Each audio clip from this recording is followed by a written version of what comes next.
Welcome to the show! Welcome to BattleRekt, everyone. Thank you for coming. Probably some of you, thanks for coming again today. Returning. I'm going to have the confidence and assume that a good amount of you are probably here from our earlier broadcast for EU. Welcome to BattleRekt 3v3 North American Edition. We had our first 3v3 tournament for Europe earlier today, and it went fantastic. A little bit chaotic. Yeah, it was a little bit crazy. A bit of a strain on us. We had to take a nap. We had to relax those voices. I did not speak a word between that broadcast and this one because I need to make sure that I am A-OK to stay hype and excited. But for those of you that are here for the first time, let me explain a little bit about what BattleRekt is. We are... Oh. You're right. Yeah, I just got corrected. Yeah, he's actually right this time. I'm FindableCarpet. And this here's Rainy. Rainy. I got so carried away that I didn't even want to introduce us. There it is. So, I mean, for the first time, the guy in my ear was right. And I actually stopped what I was doing just so that he could know that he was right for the very first time since we started this broadcast. But let me give you a little idea of what BattleRekt is. So for the remainder of this month, throughout November, we're going to be having a lot of one-off tournaments every Tuesday and Friday. You can check out our broadcast schedule. Should be coming up here in a second. Definitely want to follow through. These are live open tournaments, and they will be playing for money. But what we really want to harp on is that we want feedback from you guys. We want to know what you guys think of the show, of us, of the broadcast, of our camera philosophy, of whatever you like, whatever you think. Or if you're in the tournament, let us know what you think of the rules. We will be changing up rules from week to week, giving both the viewers and players an interesting experience. Absolutely. Would love to hear any kind of feedback you have. Obviously, we want to improve the show, we want to make it better, and we want to make it the show that people want to watch is the most important thing. We could have the greatest show that nobody ever watches, but that would just be incredibly pointless. I wouldn't like that at all. And a little bit of self-touchy-feely, if I might say so myself. All right. If you'd like to follow us on BattleRekt at Twitter, you can check us out there. And if you want to sign up at all for any of our tournaments, like I said, they're open, they're free to sign up. You can go to BattleRekt.com, and it's just a few clicks, maybe make an account, and just sign up. Maybe press some keys on your keyboard. It's not that hard. You've all pressed a lot of keys. You all play video games. Don't act like you know how to type. And I know how annoying it is to make an account, and I complain and I moan about having to make a 5-second account. I'm like, oh, what garbage email am I giving this one? But no, exactly. Give it your best email, the one that you're going to get all the alerts from, because you want to make sure you stick with us. But so far today, we're actually, to give you an idea, I talked a bit about BattleRekt, but the layout for today, we're actually going to be doing, it's a best of 1 map, and with incline, it's a best of 9. So first team to 5 points is winning the round, essentially. They were progressing. We are going to start with the round of 8. So they've been playing for a few hours. They started about 2 hours ago. It looks like we may have narrowed it down to the top 8. It's going to be the same rules up until the grand finals, and then it's the same style but a best of 3 maps, so they could be playing almost 3 times the amount they played any other round. Hopefully they don't get too fatigued. Carpal tunnel, tennis elbow. Yeah, just also seizures. Emotional distress. Emotional distress, just straight up seizures. I mean, and stuff happens when you get really into it. You can tell us. Even we're getting into it. We're not even playing. So let's take a look at the bracket. Bracket's been filled out. I think we have our top 8 teams. Here we go. All right. I'm hoping these are more creative. I'm ready for these team names. Our EU team names were Garbo. Some of them were just Garbo. They didn't even try. There was a team called Team Name. And then another team that was just their roster. Dang it. We have Team RMS and NA Caliber. That's going to be our first match of the day. And then we're going to be followed up with Reformed and Listen and Empathize, followed by Praise the Sun. Oh, a little bit of Dark Souls in there. Praise the Sun. Praise it. Hopefully there's a Sirius on that team. That would make a little bit of sense. Yeah. And going against Legendary, it's not too creative, but I'll give it to him. And then Alien Tribe against all lowercase Drama. Drama. Yeah, that's interesting. It's that is low-key Drama. I would have expected it to be capitalized, ready to go, drama and all sorts of drama. No, it's low-key drama. It's low-key drama. It's like the drama that goes on behind. It's like that person in your friends group that you don't realize is the reason you all hate each other. Yeah. Because he's just like causing all the problems, but he's just so low-key you don't even notice. He's the guy who says, "Hey, remember that that bag of chips that you had? I saw some crumbs on Joey's face." And then he just leaves it at that. Yeah. And then and really he's the one that gave the bag to Joey.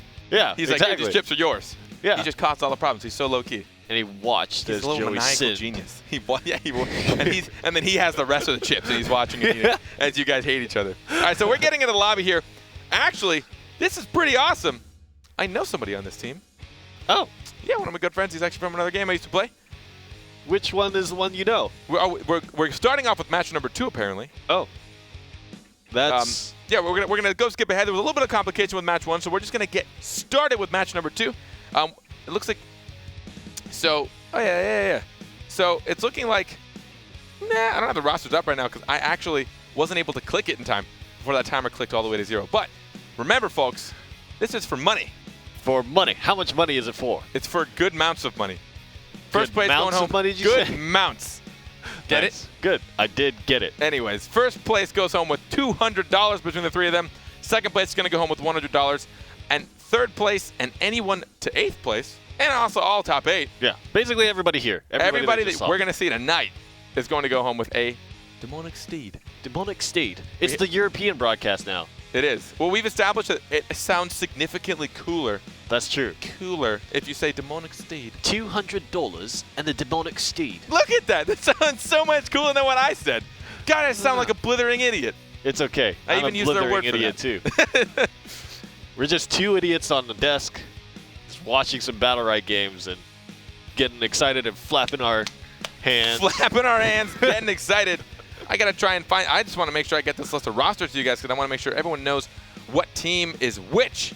Yeah, let's take a look. So, one of the things that was really exciting about the European 3v3 broadcast, I think, by far, was Esmo. Jolts on Esmo was doing really, really well. And then the counterpart to that was Hot Biscuit on the Ashka. I have to wonder if we'll see something different in the North American 3v3. Will we see Esmo as well? Will we see some completely different team compositions? In my mind, Lucy and Ashka were the two biggest used characters. And I would say Rukan is pretty high up there as well. It seems like a very popular set of characters to pick in 3v3. With 2v2s, we actually noticed there was a bit of a champion difference. I think in the EU 2v2, not a single Jamong was chosen, but in NA 2v2, we saw like 3 of them, I believe. So there's a little bit of disparaging, which I think is good. It definitely shows balance in the game, and it shows balance in champions, and the people just have personal preference. But as we mentioned, the game, it's kind of built around that 3 setting. So team comp's a little different, but there was always a support. We never saw like a full, just like a DPS team going in. You always had to have some kind of sustain. Now my question is, do you want to make a very biased, uninformed assumption about each of the regions based on the champions that they picked? Yes. What might that be? I mean, North America picks Jumong. They are more frustrating to deal with. Or? Yes. What are you trying to go? You're trying to push me into a direction here. I'm trying to push you. I'm trying to get you to say something that's going to get people saying EU is greater than NA or NA Oh, is no. greater than I'm not EU. gonna. You're not going to start that? No, not yet. It's already started, Carvey. I You don't know. have a choice I know in it. chat's probably already just pouring out with EU, NA. Drama. If we watch the chat right now, Low-key it's drama, probably though. Low-key drama. Oh yeah, low key, just small letters. So the teams that we're actually we're gonna see today, for this very first match, we're gonna see Team Reformed, which is consists of Kiggs, Big D Mills, and Winter Knights, going against Listen and Empathize with Hakubai, Time Goat, and Fireblaze. Fireblaze, we got another fiery name. Maybe Another he's fiery gonna name. Bring the Ashka heat as well. Yeah, definitely going to be an intense matchup. It'd be cliche if Fireblaze played Ashka, Yeah. but we're just now getting into champ picks. I will emphasize just one more time why we don't show champ picks is for tournament integrity. We don't want cheatings trying to snipe. I'm actually noticing something interesting already. Uh-oh. So for the entirety of the European tournament, we saw Skyring Knight for the map. That's true. Almost every single match is on that map. I'm not observant, so Right I'm now glad you are. we're on Mount Araz and it's daytime, which is ironic because during the European cast, it was daytime for us, and now it's nighttime for us, and we're playing on day maps. What a bold statement, What a bold statement. What a bold statement. Going places nobody has ever ventured before. just saying words. So it's looking like we're finally going to get going into this map.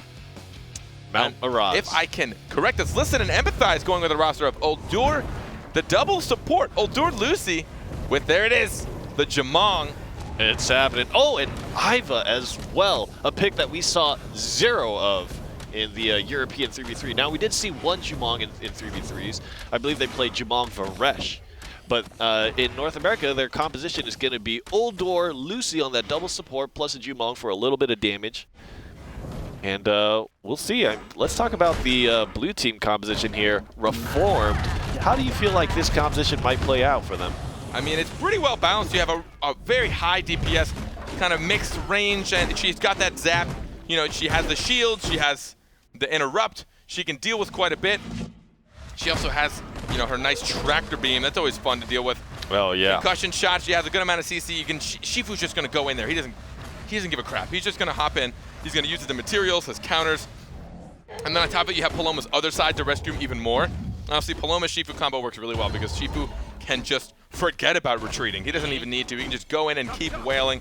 Hopefully his cooldowns will come off by the time out, and if not, he can use the other side to try his best to get out.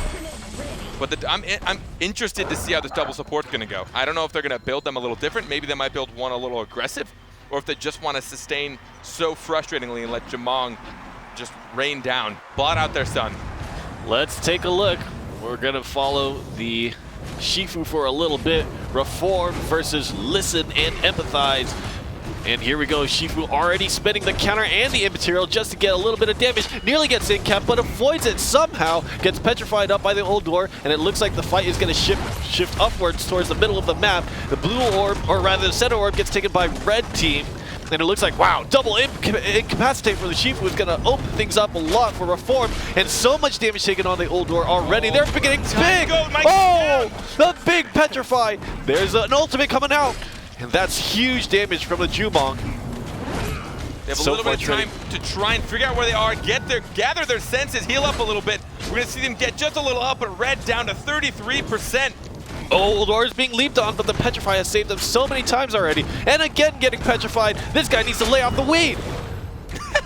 He's just getting stoned. There it is. He's spinning to win. And the flamethrower get fried. Oh, Barbecue Lucy. She just gets out. She's going to try and heal herself. Hakubai trying to get out of there. We see, oh, but the counter coming in. The panic, thankfully, but it sends Shifu so far from his team. They have to be careful. They don't take too much damage with these three coming down on them. We're going to see them try and pin them into the back. Such an interesting position right now. Oh, double kill! Jump in! Palomo coming in huge right there. And there's the last killing blow from Shifu. Gift to Lucy. Absolutely astounding damage being put out by the blue team. And finally, Jumong does go down. And just such aggression coming out from Reformed, and we talked about it, how they have a really balanced composition, have the ability to have Shifu push up into the enemy lines and just go ham with Paloma supporting it, and Eva just provides lots of great utility from the back line. I feel like that's exactly what we saw. I mean, if you just look at the damage amongst the two, Shifu with 707, Eva with 324. Well, if you look at their opponents, their highest damage was, of course, Jamong with 529, which is about 180 less than the opponent's DPS. And then the next one coming in at 354. So they still are getting the damage out, almost equivalent-ish. Hakubai wasn't able to dish the kind of damage that Paloma put out at 426. She actually out-damaged her own Eva. All right, the next game starting up. Lots of damage coming out from Reformed. Let's see if Red can make a comeback here. Trap gets thrown down, stun on the spell, interrupt. Shifu goes straight in and is going to pop in material. He does. EX bar spent already on Jumong, and it looks like things are going a little bit crazy. They're just clashing into each other. One of the things that I noticed already is North America is looking really aggressive. Center orb gets taken. I think it goes to blue team. Double incapacitate. Into the ult. And the ult from Eva does just a little bit, but red team is able to get out before anything too terrible happens. Here comes the, oh, it's straight into the wall. Do you have glasses on? What was that? That was weird. He just shot the wall. Did you have any vision of anything? That was really interesting. I thought he would have known that he was pretty far behind that wall. Maybe he had some ping issues or something. He was really mad at that wall. Petrify onto Shifu, continuing his stoner life there. But Shifu is really putting on a lot of aggression. He doesn't care. There's a spinning. Is there any CC to stop him? But Nodor is going to have to try to get away. Shifu now onto Jumong, trying to do as much damage as he can. Immaterial, but he whips the stab and has to retreat. Paloma needs to focus on healing, but they're going to get the center orb, and now they're going to reset, and it looks like blue team is going to retreat a little after taking that center orb control. That was great. They just wanted to heal back up. They were lower on percentage, but now they're just about even, 36 to 38. It's just going to get poked down from here. We see no from here, but they're going to try and pin down Lucy. She had to use her roll to get away. She's now out of CC. If they can pin her down, it might spell danger for her. And so much damage. Another lantern smack. Oh, a big Ruin Uldor nearly gets taken down. Countered into the double ultimate. That's a wombo combo if I've ever seen it. Paloma plus the Shifu spin. Whirling blades. Oh my God! Look at that. Shifu with 1 health left. Just barely making out. He has such little health, but that just goes to show how strong his immaterial is.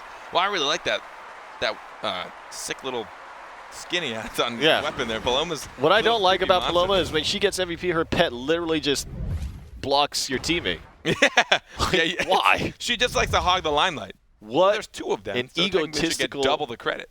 Yeah, that's true. The psychopomp. Double the credit. That's not what happened in school. When I tried to get somebody else to do my homework, I got 0 credit. I don't understand. That's true. That doesn't make any logical sense. I want to go back to your teacher and have a word with her. Yes, please. Please do. That would be very much appreciated. Renown taking taking 2 games, already starting out strong. Red is trying to secure middle control, make sure they get that orb, but Shifu is starting the pain train right now. And again, failing to land the incapacitate is Jumong. It seems very tough in the 3v3 scenario. Blue team wins the orb. Eva already has ult. Are we going to see the incapacitate ult combo? There it comes. Eva's doing tons of damage right now. And Seeker's Mark, other side. Really well done by the Paloma to make sure she gets out of that tough situation. Oh. Counter whiffs and gets stoned up. Shifu is CC'd for the moment, but the huge wolf. Oh, here it comes. Oh my god. Paloma. That's going to hit Lucy with a second tag, but she had barrier up, so she mitigates a lot of that damage. But red team is on the run right now. It looks like Lucy is able to get away. Another wolf, and Jumong is going to have to spend his immaterial to get out of there, but he might just be in trouble. Shifu doesn't care. He's just going to go ham for Uldor, and it looks like the aggression is not about to stop. Jumong goes down. Shifu is on the precipice of taking down one of the 2 supports. I don't think he cares who. The pressure has become just a little bit too high. Time go now goes down. Haku by last standing again. Not really. No. Oh my god. That was a Dragon Ball Z moment. Piccolo behind the guy, he says, "Get him!" And he just stabbed his friend and the enemy at the same time. You know what I'm talking about? Why do I know what you're talking about so vividly? Like that is burned into my memory. Like I knew immediately as soon as what you said. I knew exactly what you were doing. Oh, that was such a sad episode. Shifu doesn't care. Shifu has just got red in his eyes. He's just hungry for blood. He wants that blood.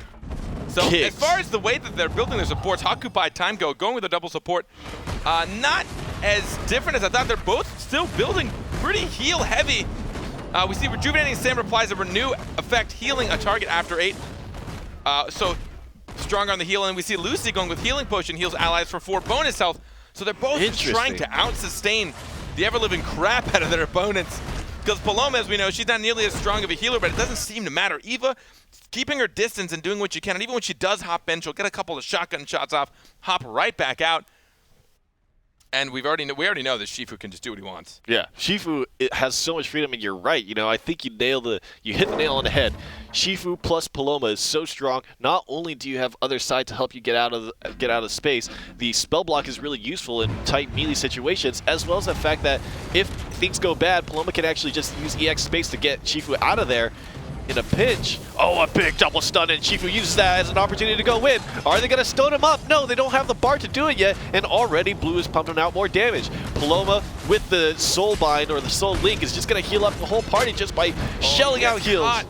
Gets rooted up, but he does have other side and immaterial to use as well, and it just doesn't seem like there's a chance to counterattack against the Shifu right now. And look at how little damage he just lost. He went all the way in, used everything. He went to go counter. They didn't even bite on it. They rooted him and Rain of Arrows him, and he still came out barely losing any max health. Oh, and another double stun. Eva is such a good pickup. There's a big Paloma ult. Eva going straight in. There's a world to finish. There's the Petrify. Huge Petrifies, and I have to say that's been one of the things that Red Team has been doing so well. It's just a question of how can they capitalize.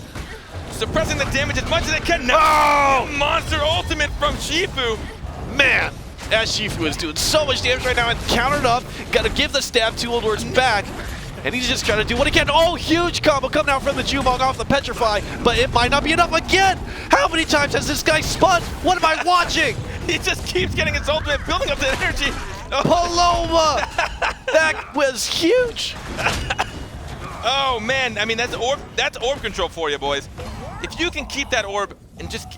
Someone is always there. I think Paloma was always in the back just making sure she got the orb. Trying to spray that oil. Oh, and a big stun. That stun has been so good for Lucy in so many different situations. I feel like, or not, for Eva, I feel like it's been really, really big for them. Got the bouncing stun, got 2 targets multiple times in the last match, and I think Eva is really setting up offensive pressure for Shifu really well. Shifu has somehow timed his ult to the point where no one has any mobility. But as we know, a good amount of the three, I mean, Lucy, she needs to have 25% for her mobility. She needs to be able to roll, right? And then we look at Uldur. Uldur has his space. He does have his absorb, but it's not absorb an ult, right? And he has to use the only other mobility he has is his ultimate. So unless he has energy or his spacebar, he's not gonna be able to do much. And Jamong, as we know, he has a good amount, right? He has this. He can potentially double cast his spacebar, and then he can also go material. Potentially double cast that if he builds into it. I don't know if he did.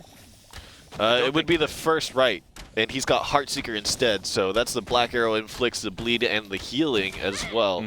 Is the popular choice, I believe, for Jumong's BattleRekts. Just that adds up to be a lot of mitigation for the Jumong, but doesn't seem to be enough. Yeah, but and what I think is working is I know Paloma doesn't heal as much as she may have used to, but a little bit of sustain coming out of Big D Mills and Kiggs in their builds. I mean, we already know that Shifu can build quite a lot of sustain, making sure his right-click heals him up, but we see that Eva has gone to light. So if her taser interrupts anyone, she will get 16 health, especially if she's getting those double interrupts. Oh, some big pressure coming out. There's the double stun that I was talking about. Earth's blue center orb control, and look at the EX bars on blue team. There, two people have got sticks of butter ready to go. They're ready to butter up their opponent. Eva is just going first. Barrier's already spent. There's a big root. Paloma tries to land the huge ult on that, but spends mobility to get out of there, does red team, and now she lands a big stun. Petrify coming out, but a huge multi-person interrupt is going to send everybody scattering. We're going to see red team now try and back out. Jamong's getting hunted down. Run, Jumong, run! He just got out with his speed boost, just able to get on the nick of time. Oh my god! That Lucy took so much damage right there. The spell interrupt stun into Wolf and a big rocket to the face. Lucy has her ult. I imagine we're going to see that goo. And now there's the goo. Getting all three opponents, dealing the damage. And now Paloma might go down. She gets out just in time, but not in time enough. Shifu is desperate to run. He uses the ultimate. Oh, the snipe from Jumong. And I think Red might take their first win here. Eva on the run. No, watch out! Oh, you ran straight into the trap. The bear trap coming. They managed to get a win before they get swept. Before they got swept or get swept. Get swooped. Get swooped. Get swooped. Get swooped, bros. Red team was all on such low health. Blue just had trouble closing it out in that round. And honestly, that Lucy ult, I mean, Hakubai had a fantastic ult that landed on all three of them. They all got the initial, and then Paloma was stuck in there. She took so much damage over time. It chunked her down so hard.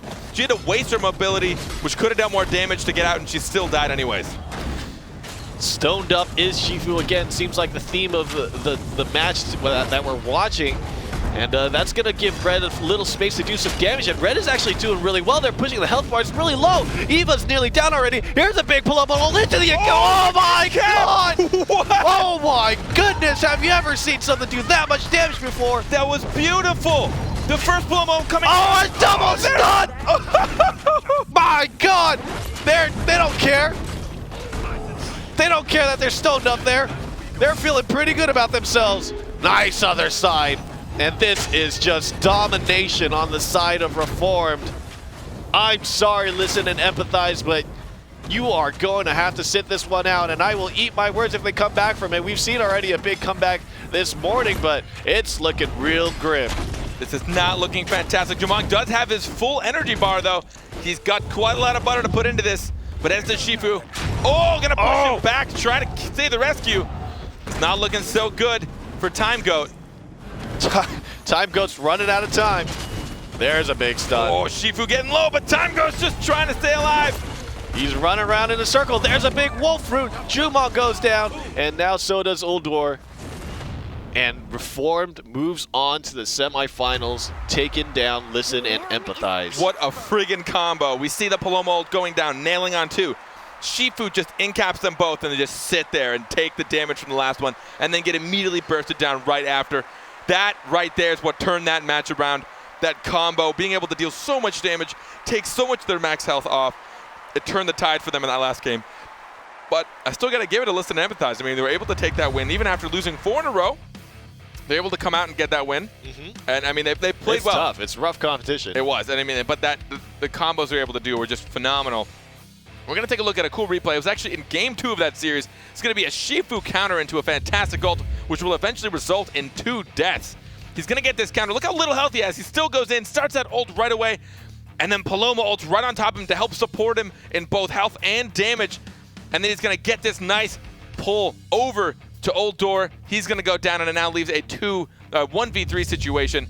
And that's just the confidence of him and his teammates. He knew he had, what was that, like 40, 50 health? Could have easily gotten bursted down, but he goes in anyways.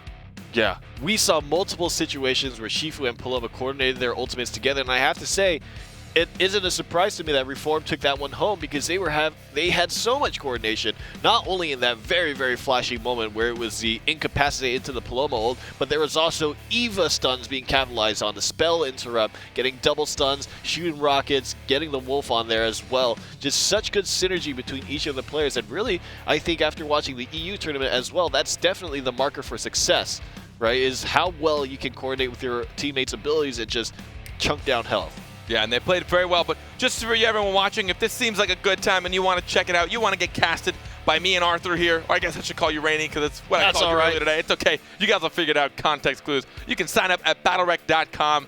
Join us. Play some BattleRekt. Who cares if you lose right away? You still played BattleRekt, and then you just go queue up and then watch the show later. Yeah. It's a win. You lose. You lost, but it's like a lose-win. You would have lost anyways. Don't lie to yourself about that. That's true. But you had a good time. You were part of the show. Come join us. Our next game is going to be the initial match we started, or at least we thought we were going to start with Team RMS and NA Caliber. NA Caliber with some names that I know people know. Finlev, Niwa, and Arbs against Team RMS. In the Flesh, Vorim, and Rank 1. Rank 1, wow.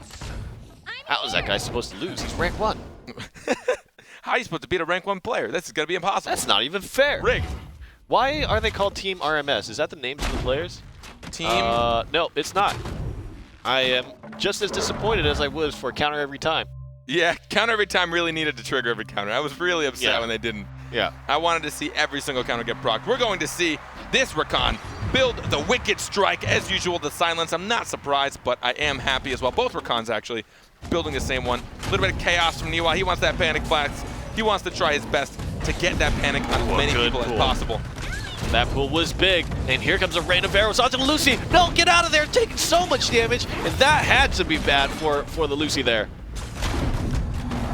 Center orb goes to red team. It looks like a snipe is gonna whiff. Really, a deadly injection into a petrify, and then Jumong pops it. And red team is dominating right now. So much damage taken by the Lucy early on has limited the blue team's options to really go aggressive. And that Rakan, shoots the ultimate just a little bit too early. Oh, and there's a big snipe, and that might catch them up. Barrier plus consume is being spent. But Jumong on blue side is already really low himself, and that's going to be a big piece of health that they really would like to have. Petrify onto the Jade. And red team has full control of the center of the map. Good shot from Jumong onto Jade. There's a spell lock with the root, but doesn't get hit by the silence. The orb is up. Nice pushback from... Oh! Nice reaction from Finley. He's going to use a consume on the snipe, and now Lucy is in trouble. Good read from the Jumong. Is going to follow Lucy right in. Big immaterial pop from Jade to try to make sure to avoid... Oh! Side to side. Keep your glasses on, because you just missed a Rukon that was right in front of your face. That has to hurt. Blue team. We see both Rukon just sitting there with both of their ults. They want to use it so bad, but they understand the dedication. Great on Jade to turn as soon as she saw that consumption going up from Rakan. Didn't want to give him that fully charged weapon because it could have spelled the end of her life. She is low on health. All of blue is low on health. They are into the corner. The healing grip, just saving. Wait, hold on, that might turn around. It's getting really close right now. One Jumong versus Lucy gets incapacitated, and another grip. First damage on Jumong. Oh, he's going to get ulted as their ally goes down. Oh, so many people are dying. What's the game state even like? It's a bloodbath. Everyone's dead. Everybody just fell almost back to back, just one after another. It was like dominoes. I really enjoy the slow motion mechanic. Yeah. As soon as someone goes down, but what's hilarious to me is if I'm in a situation where I'm in a 1v1, I'm like, all right, got to do quick reactions. An enemy teammate dies, and I'm like, oh God. I can see them lining up a shot, and now they have like 5 times more time to line up their sniper. I'm like, oh God. And I see it happening, and I'm trying to get out of it. It can definitely spell disaster for yourself if you're not prepared for the slow motion. but it also gives you time to react as well. It's a balanced mechanic, but it definitely instills a lot of fear in my chest. It's a lot of stress, and I really like it. I like that stress. I'm a stressful guy. I love stressful things. And right now, blue team is in a stressful situation. Team RMS down 1 game. There's a good grip from Finley.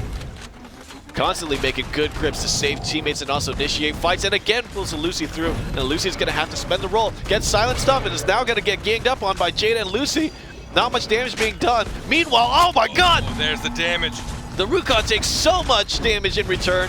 Big immaterial pop and the sniper's coming out. Oh, turns around, flicks the shot, gets the Jumong. And the fight is really divided across the map right now. It looks like over the top, ultimate gets popped by Finley. He's trying to make do what he can. Center orb goes to red team, and that's really going to help them throughput this fight. Healing up, stocking up their max health. Big snipe from Jade is going to pull it through just a little bit in favor of Team RMS. But it's looking like a tough situation. NA Caliber is really doing well, putting the pressure on. They've almost doubled the health pool, now nearly triple the health pool. They're just getting pushed into the corner. Rain of arrows trying to suppress them. Everyone just going down. Jade's going to be the first to go down on Team RMS, and now we're going to see try their best to try and survive this. Not looking too good as they just got another center orb. NA Caliber. Finlev getting that pull. Or did you call him Finley? I made that mistake earlier. I think Finley's much more endearing. Finlev? Yeah, it's Finlev. Is that a Y? That's a V. Is that a Y? Is that a His Y? name is Finlev, but I think Finley is like, I don't know, much more warming and welcoming. I've made so many jokes about people wearing glasses, and in the end, I'm the one. In the end, you're the one that can't read. It's a me! But we're seeing relatively typical BattleRekt builds. Of course, I'd love to delve a bit more into this, but it's very hard. There are 6 BattleRekts to try and go over before the fight starts. Rakan's building a little bit separately in the second BattleRekt. We're going to see rank 1 trying to get Agony, get those Shadow Bolts, more damage, but that means he has to make sure that he's spamming the crap out of it. While Finlev wants to get those pulls. He's got Death Grip. As soon as he lands a pull, it is reduced its cooldown by 3 seconds. It's interesting because Jade also got the snipe, and they're really looking for poke damage. Lands a big snipe on Finlev. Meanwhile, Rukon, rank 1, trying to put pressure on the Jumong, but Lucy is already so low. So much damage done, and how did that even happen? The center orb is up, but 2 are petrified. Red team definitely gets that center orb, and now rank 1 has to retreat. Jade is trying to do the best she can to stop the Jumong, jumps out of that situation and pops a big immaterial, gets the Jumong with a big snipe, and that was a good play from Jade. Pushing a Rain of Arrows. Rain of Arrows doing so much damage. Oh, a big ult. All 4 bullets making contact. 2 on Rakan. Run, Lucy! Oh, but there goes Lucy in the goo. Shot in the back, and it looks like, I think blue team secured that orb. Jade's snipe just came in right in time. Immaterial has to be spent, incapacitated on Rukon, but it's going to use the teleport to get out of that situation. Panicked away is Jade, and that might change the nature of this 2v2 fight. More mobility being spent by Rukon, and I have to say that this probably favors the Lucy team just because they will have to sustain. It's going to be up to the center orb. If they can secure control of it, I think red team is very confident in the next view. Oh! A big connection. 2 full sticks of butter. Let's see how they're going to use it. Jade gonna go one-on-one, toe-to-toe against nice use of the immaterial. Let's see, it's all about mechanical play from here on out. Meter is down, they don't have access to the ultimates, and another snipe! That BattleRekt is coming in big for Jade right now. Rank 1 has literally 2 HP. He is terrified right now. That's 1, that's 2, that's stuff that I can count on my hands. Oh no, the Rain of Arrows, the blind Rain of Arrows and the Petrify. They're gonna finally go down. She goes immaterial. She's gonna try her best. She had an ultimate in front of her. Just not enough. I have to imagine that that was a mistake on Team RMS's side. 2 ultimates ready to go, lots of bar. Got to figure out a way to use it. Got to figure out a way to convert it. You had a lot of advantage going in. You had the pressure. You had them cornered. You had an opportunity, and I just, I don't know what that opportunity would have looked like if they had executed it right, but I feel like there was a way for them to get out of that situation. Yeah, and you're always fighting this mental battle of, do I use my energy, save up for my ult, and get that epic moment, or should I just use it for sustained damage or sustained just suppression, trying to keep them in a corner? There are some really good EX abilities that either of these champions could have used, potentially to just maybe maintain control. If you save it up for your ult and then never use it, then it's like a wasted energy bar. It's totally a waste. Finlev trying to do what he can to land Shadow Bolts. The orb gets pushed way far away, but red team gets the orb anyways. And that's going to be tough for Team RMS to handle. 3-0 is the scoreline, and they need to do something to come back in this game. I don't think they've been super far off in some attempts, but it just really seems they have trouble closing it out. There's a big teleport away for Finlev and likewise for rank 1, and it seems like they're trying to disengage right now. The center orb is up once again. Petrify is down. I can't tell which team got that, but they're all full on energy. It all depends on who connects better in these next few moments. There's the crippling goo. Didn't do a whole lot though. He got buried pretty quickly. He took the initial damage, but then he got healed up and buried. But now Rakan, Finlev gonna take a good amount of damage. They're now down pretty hard in the health pool wise. They're about 10% under. And they don't have orb control. We're gonna see Blue snipe that out. Really good use of the clarity potion to push that orb into a favorable spot, but now it's an up and down fight. They're fighting across the river. Lucy gets pulled in a bad spot. Immaterial to save. Good use of the meter for Jade and a big snipe onto Lucy, and this might be the initiation they need. Ultimate comes out from Jade but gets interrupted by the claw, and it looks like rank 1 is trying to go ham. Crippling goo to save. The swift roll, a huge clarity push puts them back into the crippling goo. So low health is Jumong.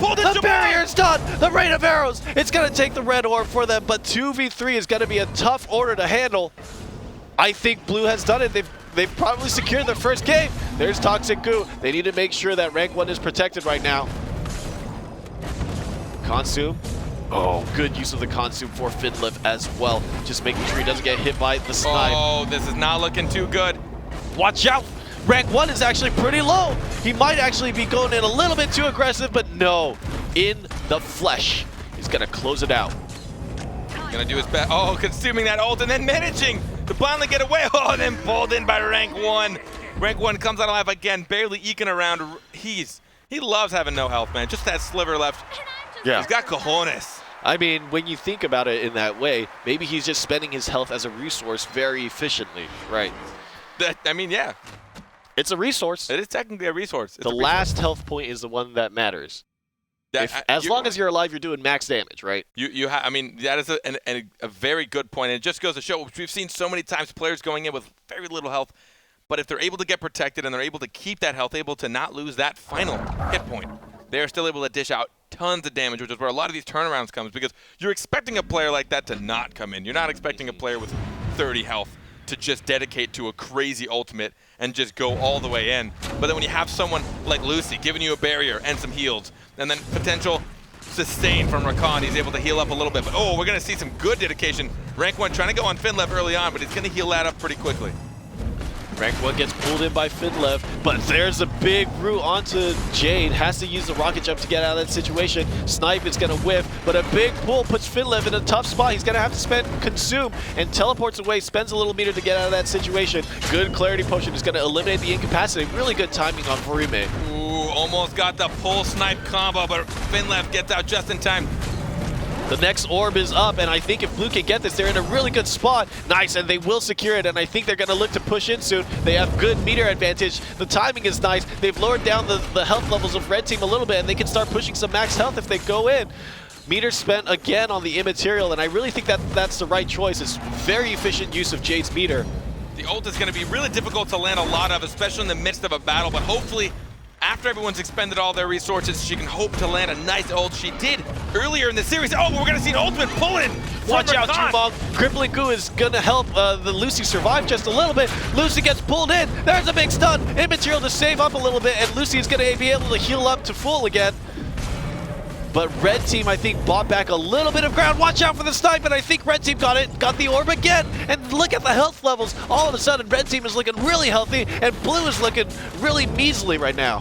Very very measly. It looked like they were going to be able to get this second game, try and mount the comeback, but all it takes is a few. Oh no, Rakan's going to play Lucy and Deadly. Oh! She goes down. Rakan turns around, knows she's going to die, leaves her be. Uses the Jade ult to try to put some damage in, but not really that efficient of a trade because he missed a lot of the shots. Just a tough situation to be in. And once again, NA Caliber is going to take a win. Look at the health. Niwa just had like 100% health. Yeah. They had, I mean, they secured so many orbs that I think they probably should not have secured. I think if Blue Team had focused in a little bit, kept tabs on the timer, I think they could have really sustained themselves much better. When you get that orb, your max health increases just a little bit. But if your whole team, because your entire team gets the max health as well, so overall your whole team's getting 30 max health added to them, which as a pool is pretty tough to deal with. Oh, there's a big snipe from Jade onto Niwa. But meanwhile, Rank 1 is getting chunked down. It just seems that they're both playing Rukon, but it's looking like a very different Rukon. One is tanky, and one is really made out of paper, it seems. Rank 1 taking so much damage. They're trying to put damage onto Finlev. But there it is! Oh my god, a big snipe! And the deadly injection. The ultimate is trying to close it out! Too. He tried to use the explosion on the ultimate to finish off Finlev, and there's a snipe right around the corner. That was a precision shot right there, and Blue gets the orb. This is domination from Team RMS, and this is looking a lot better. This is what we would have wanted to see as soon as you watch Finlev go, and you want to just lock him down and do that damage, take out that max. Oh, but the Petrify might give them a bit of control. We're going to try and pick him off one by one. Let's see who gets this next orb as it comes up in the next few seconds. Blue is really going to look to control the sword because they want to make sure they extend their lead and keep hold of the pace of the game. Finlev is hard-pressed to find anything useful to do because if he jumps in, he risks getting defeated almost immediately. 3 full sticks of butter, and I would expect them to spend the... There it is! There we Jade go. with the ult. 2 more for you, Lucy, and you're down to no health. There's a Vortex. Goodbye, and the crippling coup comes in. Oh my god, Clarity Potion on the immaterial. See you later, Jumong. That was it was like a casual wombo combo, starting off with the Jade ult and then getting pulled into the Lucy ult from the Rakan ult, all of them happening at the same time, just finalizing that last sliver of health on each of those teammates. They had a good chunk, but it wasn't enough for the nice. It wasn't like a crazy epic wombo combo. It was like, oh, we're just gonna walk in, you're dead, you're dead. It was like a you're 1, 2, dead. 3, your turn, my turn, now his turn, and they close it out. And now it's a bloodbath. And it's a bloodbath. Really good play from Team RMS that time. They took much better control of positioning, landed a lot of snipes, and right when I was talking about how Finlev seemed much more tanky, they just dumped damage onto him. Gonna use the R to get out. Oh, good snipe from Jade is gonna secure the orb, and they're looking to be in a pretty good position. There's a crippling coup! Scatter like the cowards you are, and pulled right back into the crippling coup. You can't run! I'm sorry, you want to, but you can't! Consume being spent on Finlev, and already in a 2v3 situation, Team RMS just will not die. They refuse to go down. They're going to bring everyone with them at the same time. Arbs is now going to start getting tanked, and the ultimate coming out from Rakan is going to pull him in over and over. There goes Arbs. I expect it's not going to be much until Finlev goes down as well. Very nice. That is looking slick. I love seeing the Rakan just trying to make a much more use of Lucy's ult. Lucy goes in, gets that initial damage. They use their mobility out. He rakes them right back in, especially because a lot of champions really have one major escape. Every now and then they might have another mobility. But when you rake them back in, especially if, let's say, Niwa gets hit by Vorme's ult. Or Vorim? Vorim. Vorime? Vorime. Vorime. Vorim. Finlev gets hit, or sorry, man, I'm not even right. Niwa gets hit, he tries to roll out, and then Rakan pulls Niwa back in. There's nothing he can do, he has no more roll. He's gonna have to barrier himself and use everything he can to try and sustain the damage, or not sustain the damage. Lucy's mobility is not really that great. Roll is a fantastic tool, but it's only one. A big root, and I think they're gonna try to connect with damage, but Sinister Strike is gonna get out of this situation. Nice flick from In the Flesh, catching the Lucy unawares, and a big immaterial pop is gonna save health on Vorime. Or Vareem, however you want to pronounce it. I like Vorime, it's exotic. Vorime is very exotic. Oh man, rank 1 doing a ton of damage, but who's going to get the orb? Spend EX bar on that stealth once again. There's a big snipe, is going to secure the orb for blue team, and it looks like again, 3 big sticks ready to get utilized. I tried not to. I tried not to fall into that one. It was a bit too much. Just a bit too much, and it looks like Team RMS, there's a crippling goo trying to run now. That ultimate from Jade not really connecting as well as it could have. We're gonna see Finlev take some damage. Oh, a big Shadow Bolt. Barrier spent, consume spent. Oh, the pull on Arbs. Trying to get the flick down, wanting to finish off Finlev while they have a chance. He is only down to 59 health. 61 now, 67, a few more heals. Oh, no, that's not what you want to happen. Has to jump left and right, and now center orb is most certainly going to go to blue unless they can make something happen here in the Petrify. Oh, almost let that go too low without actually finalizing it. Arb's going to try and dish out some damage using his spacebar. Try and poke what they can. Oh, Lucy just getting out of that, but now she is cornered. She's getting pinned down. Now Rakan's getting low. Nice. There we go. Goes down, and now so does Jumong. Double kill for In the Flesh, taking down Jumong and the Rakan. All of a sudden, this game has turned on its head. Team RMS has come back 3 rounds in a row. You know, 3 in a row. I learned from a good caster friend Yes. that whenever you feel ready, there is something called a real match button. Folks, the button has been pressed. This is a real match. We are going into game number 9. We are in it, and the thing that's concerning is it has looked so convincing for Team RMS. I wish we had a screenshot of the health levels that they had. It was something like 90% to nothing. They've been keeping their health levels up. So, the double snipe! That's a big initiation. Who do you spend barrier on? So many people are weak, and it's just a bloodbath right now. Big Immaterial is going to put some control into red team's hand, or either blue team's hand. But it looks like the situation has stabilized a little bit, and they come out pretty even. I think a little bit of a failure to capitalize off of that for blue team. Nice use of the good Immaterial. Avoid the rain of arrows. Now we're going to see them chunked up. Take a look at this. NA Caliber all pinned in that corner. Oh, FindabLekt taking a lot of damage. Almost getting There's the ultimate. by the ultimate. You gotta run. They get the orb again. Red team has been getting the orbs, but so much pressure being put on. Oh, here comes the Boogeyman. The Boogeyman is here, and he's about to pull you in and mess you up. FindabLekt, now out of ultimate, has to scatter away. Did not connect as he would have liked. Oh, Orb taking so much damage from the Lucy ult. Watch out, FindabLekt is pretty low, and that seems to be a target of opportunity. Red orb again. That might be the big difference maker here. They're still both at 50% despite feeling like red team has been controlling the pace of the match so well. Arms just used his ult in a very interesting way. He didn't charge it much. He maybe dealt 35 damage to a Lucy. That doesn't even take max health off. I don't know why he used all that energy to push her back. Maybe to take center control. Again, red team gets it. They tried to time it so the snipe would land right as the pull happened, and blue tried to take the orb right as it spawned, but again, failing to do so. Oh, there he goes. A big chase down from rank 1 onto FindabLekt. Will take down. Oh. And it seems like Verime actually avoided the wallbang just loosely, and Jumong will go down to rank 1, and now sets their eyes onto the Lucy, and Team RMS has made the comeback happen. What a comeback. Was that a full reverse sweep? I think they won the first round, and then they lost 4 straight.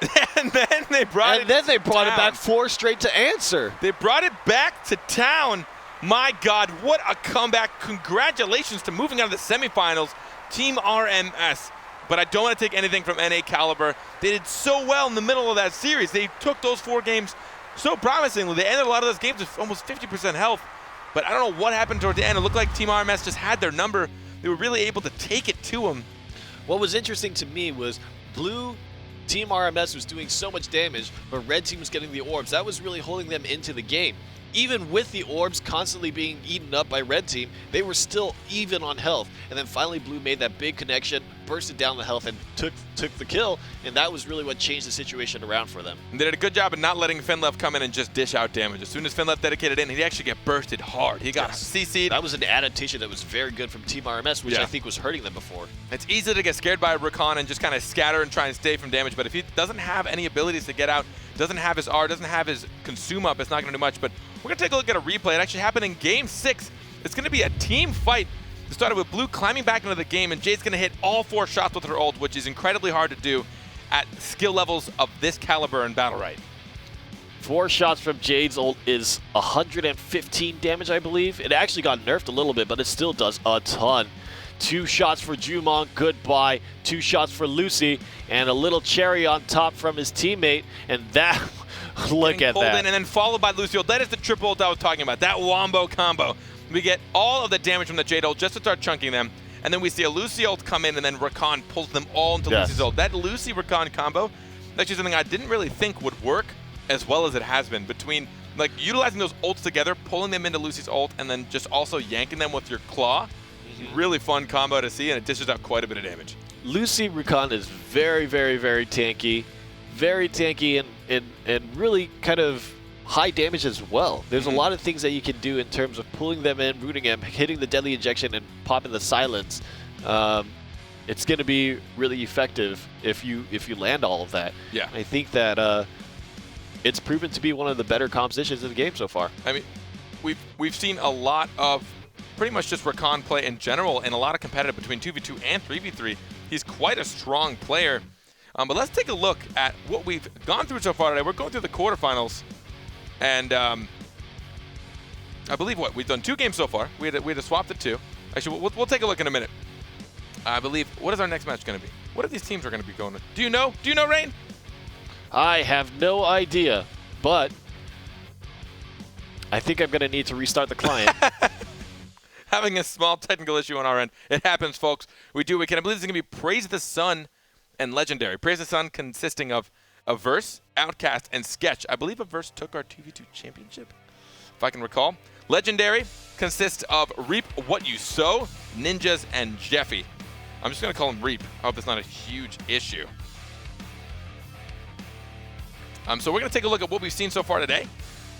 This is going to be the bracket so far. We've gone through 2 matches in the quarterfinals. We started here with a round of 8. Team RMS and Reformed taking their first games, bringing themselves to the semifinals. We're now going to go see Praise the Sun and Legendary, followed by Alien Tribe and Low-Key Drama. Low-Key Drama. I like how we've just tagged that onto their name. Yeah, I hope next time they join, they're just Low-Key Drama. Sounds cool in these microphones. Yeah, Low-Key Drama. Low-Key Drama. Bringing that soul back, baby. Really excited for the rest of these matches here in the top 8. We've seen some incredible things already. We haven't seen a single Ashka so far. I'm actually surprised because we saw so many Ashkas on the EU side. Yeah. He was strong. He did a great job of countering all the range. But it's looking like the team comps today are going to be a bit interesting. I am glad that Praise the Sun actually does have a Sirius on their team. They're at least going with their theme. But a Sirius on both ends. We haven't seen Sirius yet. And a Croak. We haven't seen a Croak yet so far on the NA side. All about that Croak life. Wow. Yeah, right? I've been practicing. Wow, that was good. Yeah, you should do more of those. I like that. I'll sneak them into the show as it goes on. You should figure out the lines they say when they kill things. That would be awesome. All right. Fight starts off already, and Shifu is going to spend a lot of cooldowns. It's a Shifu mirror match, actually, and they're just going at it. Oh, a big double incapacity, and here comes the rain of arrows. Going to pile on tons of damage here, but watch out for the center orb. Petrify is going to earn blue team that. Sirius has been CC'd for like 6 seconds.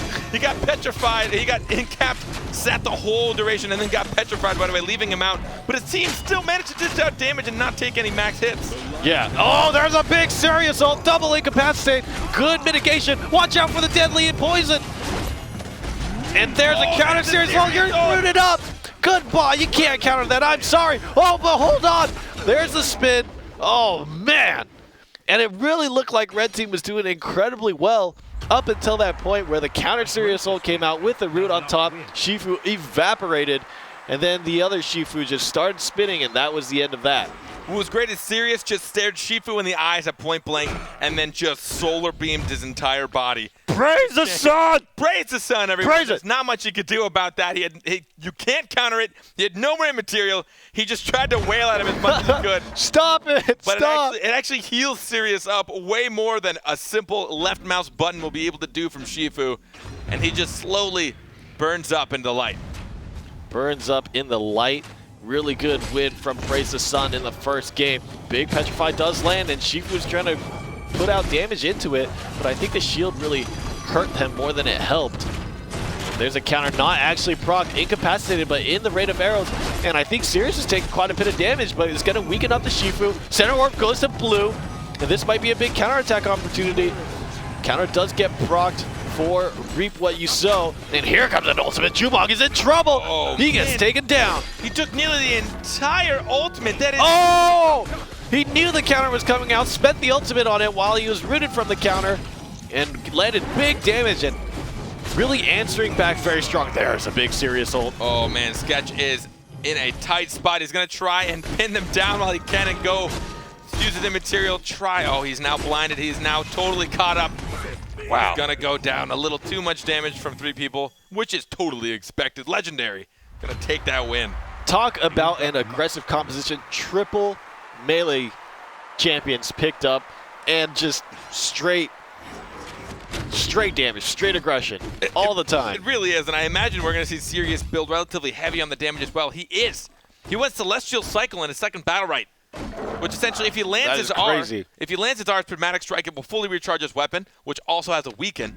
So essentially what it'll do is it'll wait till it's charged, hit you with 1 left click, which is a weaken, and then R into you, hit you with another one. It does a lot of burst damage, and it has you dealing half damage for quite some time. and doing reduced healing as well. It just reduces your effectiveness by quite a bit, on top of doing about 50 damage worth of health points. Wow, actually, Jumon gets bullied an incredible amount. Finally, the Petrify will stabilize the situation. What? What? Ninjas has gone down, folks. Ninjas went down that wasn't even paying attention. I didn't think he had such a hard time trying to get away, but he just got pinned down by what I believe was Jumong. But now Jumong might go down. Has the Croak ult and the Sirius ult chasing him, following him across. Well, the Sirius ult actually was saved. Oh, wow. Another 3-man ult. Wow, everybody had escapes run, actually. Good defense. Oh, getting pinned. Croak is going to go down. Wow, just people dying left and right. Why is this happen? Why did that happen? Ninjas just died. Okay, Ninjas really? I honestly feel ashamed of myself for not knowing how he died. But literally, Ninjas just don't hit died. the counter. Uh-oh. Uh-oh. Hold on. Wait. What? No way. What's happening? No. No. They need to stabilize. They need to make sure that they heal up. Don't let him get the burst. Nice. Good avoiding the counter. There we go. Uses a jump to avoid a little bit of damage. Okay. For half a second, I was terrified the Reap was actually going to mount the largest 2v2 comeback I've ever seen. But we see Sirius going crazy damage. Nice he goes weapon. Lethal Slash for his third battle, right? Which deals even more damage to his fully charged weapon. Yes, he's really looking to do burst. I mean, Charge Strike on its own does 22 damage. If you have 6 damage on top of that, 28 per swing. Imagine if you hit that Prismatic Strike and you get 2 in a row. That's already 56 damage. Plus the 16 for Prismatic Strike. Yes. That's a lot of damage. That's a lot of burst damage. I'm just saying. I mean, it's difficult to land every single thing. It happens pretty quick, but BattleRekt moves pretty quick But as essentially, well. it's only 3 clicks. It's left click, R, left click. I mean, it's in the scheme of damage, it's really not that much. And you're weakened on top of that. So even if you do escape, you're not going to be able to dish out a lot of heals and damage to anyone else. There's not a lot of counterattack opportunities if you get hit by that weaken, and that's really going to make them very strong. And I think that BattleRekt is really changing the tide for Legendary right now. Oh my God, just piling onto the Sirius. He's having trouble. Outcast can't get out. Oh, they hit the counter just before he gets petrified, and I think that might have been a big mistake for Red. They really like aggression, and they need to make sure they don't squander any of their opportunities. The orb goes to blue team, and this might be Outcast's opportunity to stabilize. There's a big Croak stun trying to coordinate onto a verse. Jumong taking quite a bit of damage himself. Good counter being procced. And let's see. Sirius ult comes out. What the heck are we seeing? Sirius on Sirius action. That was incredible. That was sexy. Oh, there comes the ultimate. No more CC to get out. He's going to try and counter his way out of it, hoping someone else hits him. Can't do it. There goes Sirius. And wow, an ult into the middle of nowhere, but there's not very many options left. We'll finish that out. And it seems like Praise the Sun is really running away with this now, but we've seen craziest things in this tournament already. You bring up a perfect moment. When Legendary had that Sirius down in the corner, Outcast was about to die. They hit his counter. Yeah. And that literally is what turned the tide for them. Yes. If they had taken him out, there would have been no sustain. They probably would have gotten center orb, and it would have been a 2v3. Patience is a virtue. But once he survived, it's hard. I know I couldn't do it, but it's hard to mentally retain, all right, he's probably going to have his counter up soon. You know he was probably just sitting there spamming the crap out of that button, waiting till it came up because he's like, I have nothing. What do I do? Oh, God, save me. He was able to get out just in time, and that actually is what turned it for them. The thing that was most tragic is he was about to get petrified, and that would have sealed the deal. All right, weakened up is the Shifu, and I think they're trying to pile on more damage onto the Jumong. Incapacitate for the last time they tried this. Their Sirius got taken down. There's a big incapacitate. Jumong, watch out! Run! Run! No! Oh my God! Murder! We've just witnessed murder! He couldn't do it. We're probably going to see. There's no more ultra, and everyone's just spending their energy trying to deal damage. What is happening? This is a complete. This is insane. Everyone's just spamming everything right next to each other. Help! Why? That was a freaking mess.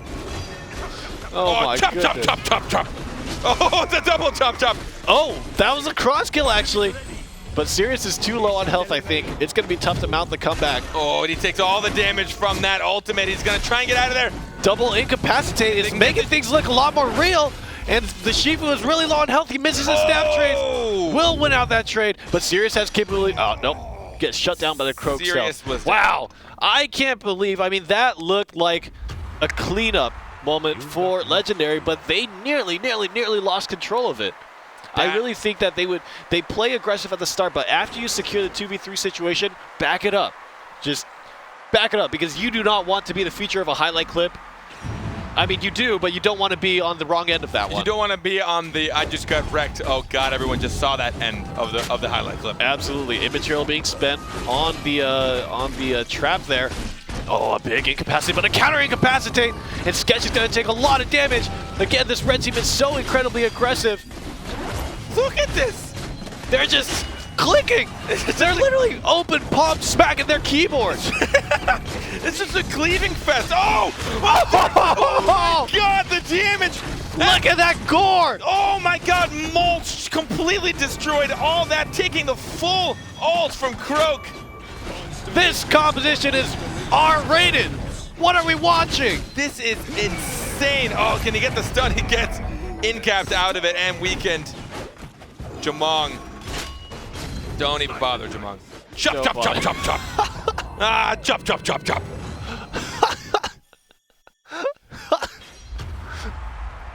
Through new light. This is friggin' mayhem. I'm loving this team comp. I don't know how viable this is competitively, but it's actually like, it's like a butcher shop. Dudes sitting there smacking each other, literally. It's literally just a butcher shop. As soon as they're in range, they're just like click, click, click, click, click. But there's just damage getting laid out onto them. Oh man, they waste no time. Oh, all that incaps. Some of them get interrupted though. And actually, the health level for red team is doing much worse than blue team. Blue, and they get the orb, and they might make the kill on Shifu. He's actually really low on health. He spent his counter. Oh, here comes the Shifu. He smells blood. Chased him down. He takes him down. Chop, chop, chop, chop. Here it comes, baby. Oh! Oh my God! My Jesus! Did Jamong just use ultimate to push? You know what? Into the Shifu. Jumong was looking like that awkward kid who wasn't able to join his friends when they played because he just didn't know how. Everybody was having a melee party. Jumong was just standing there. He was like, I want to play too. You said melee party? Melee? He's the awkward kid. He's literally the only one not participating in the fun.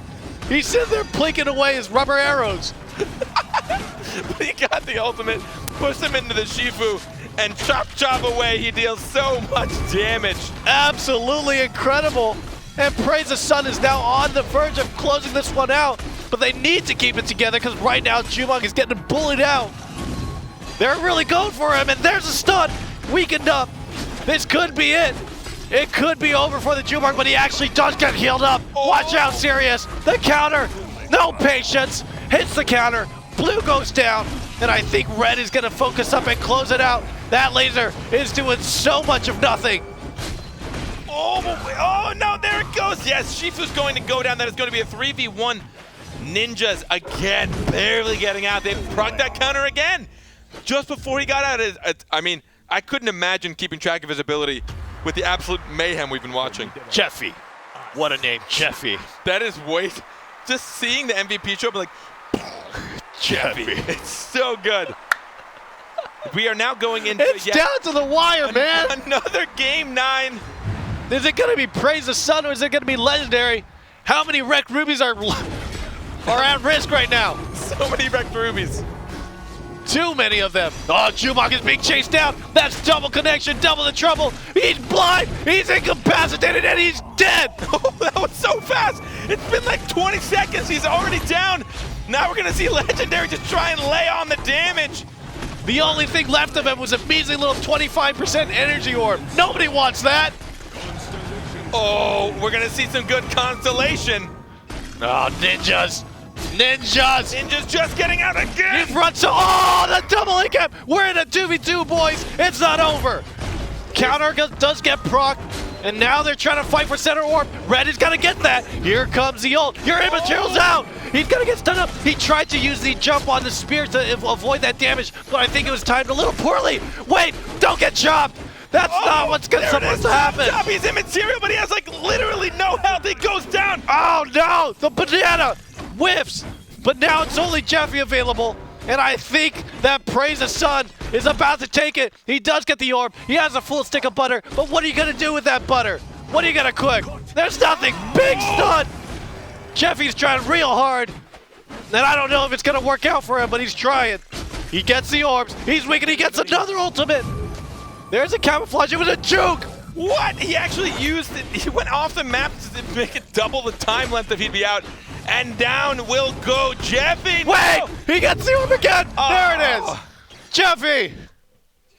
Oh my God. Jeffy. What did we watch? Oh, Jeffy. This, I'm going to go back and watch every second of this. I will almost promise chat that I'm going to slow this down to like 8th speed and just see the amount of absolute madness. That was a friggin'... I can't even use the word that I want to use of how much of a disaster that just was. Incredible gameplays. Somehow people able to figure out what was going on in that match. I'm done. I'm done. Ladies and gentlemen, done. we're just going to wrap it up. I think that's it. I'm done. That was brutal. That was rough to do. That was really intense, I'm not going to say. Really, really intense to watch through, but we actually do somehow have a replay from that. We have in Game 7. Jamong's going to get a good ult on Croak into the Shifu. Oh, this is the one we're talking about. This was the screaming moment when Rainy here lost his mind. He's going to go down. We're going to see an ultimate here on 1, and then Jamong's going to push him into the Shifu ult.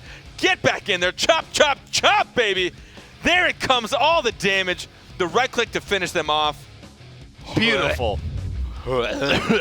So much damage. That's a lot.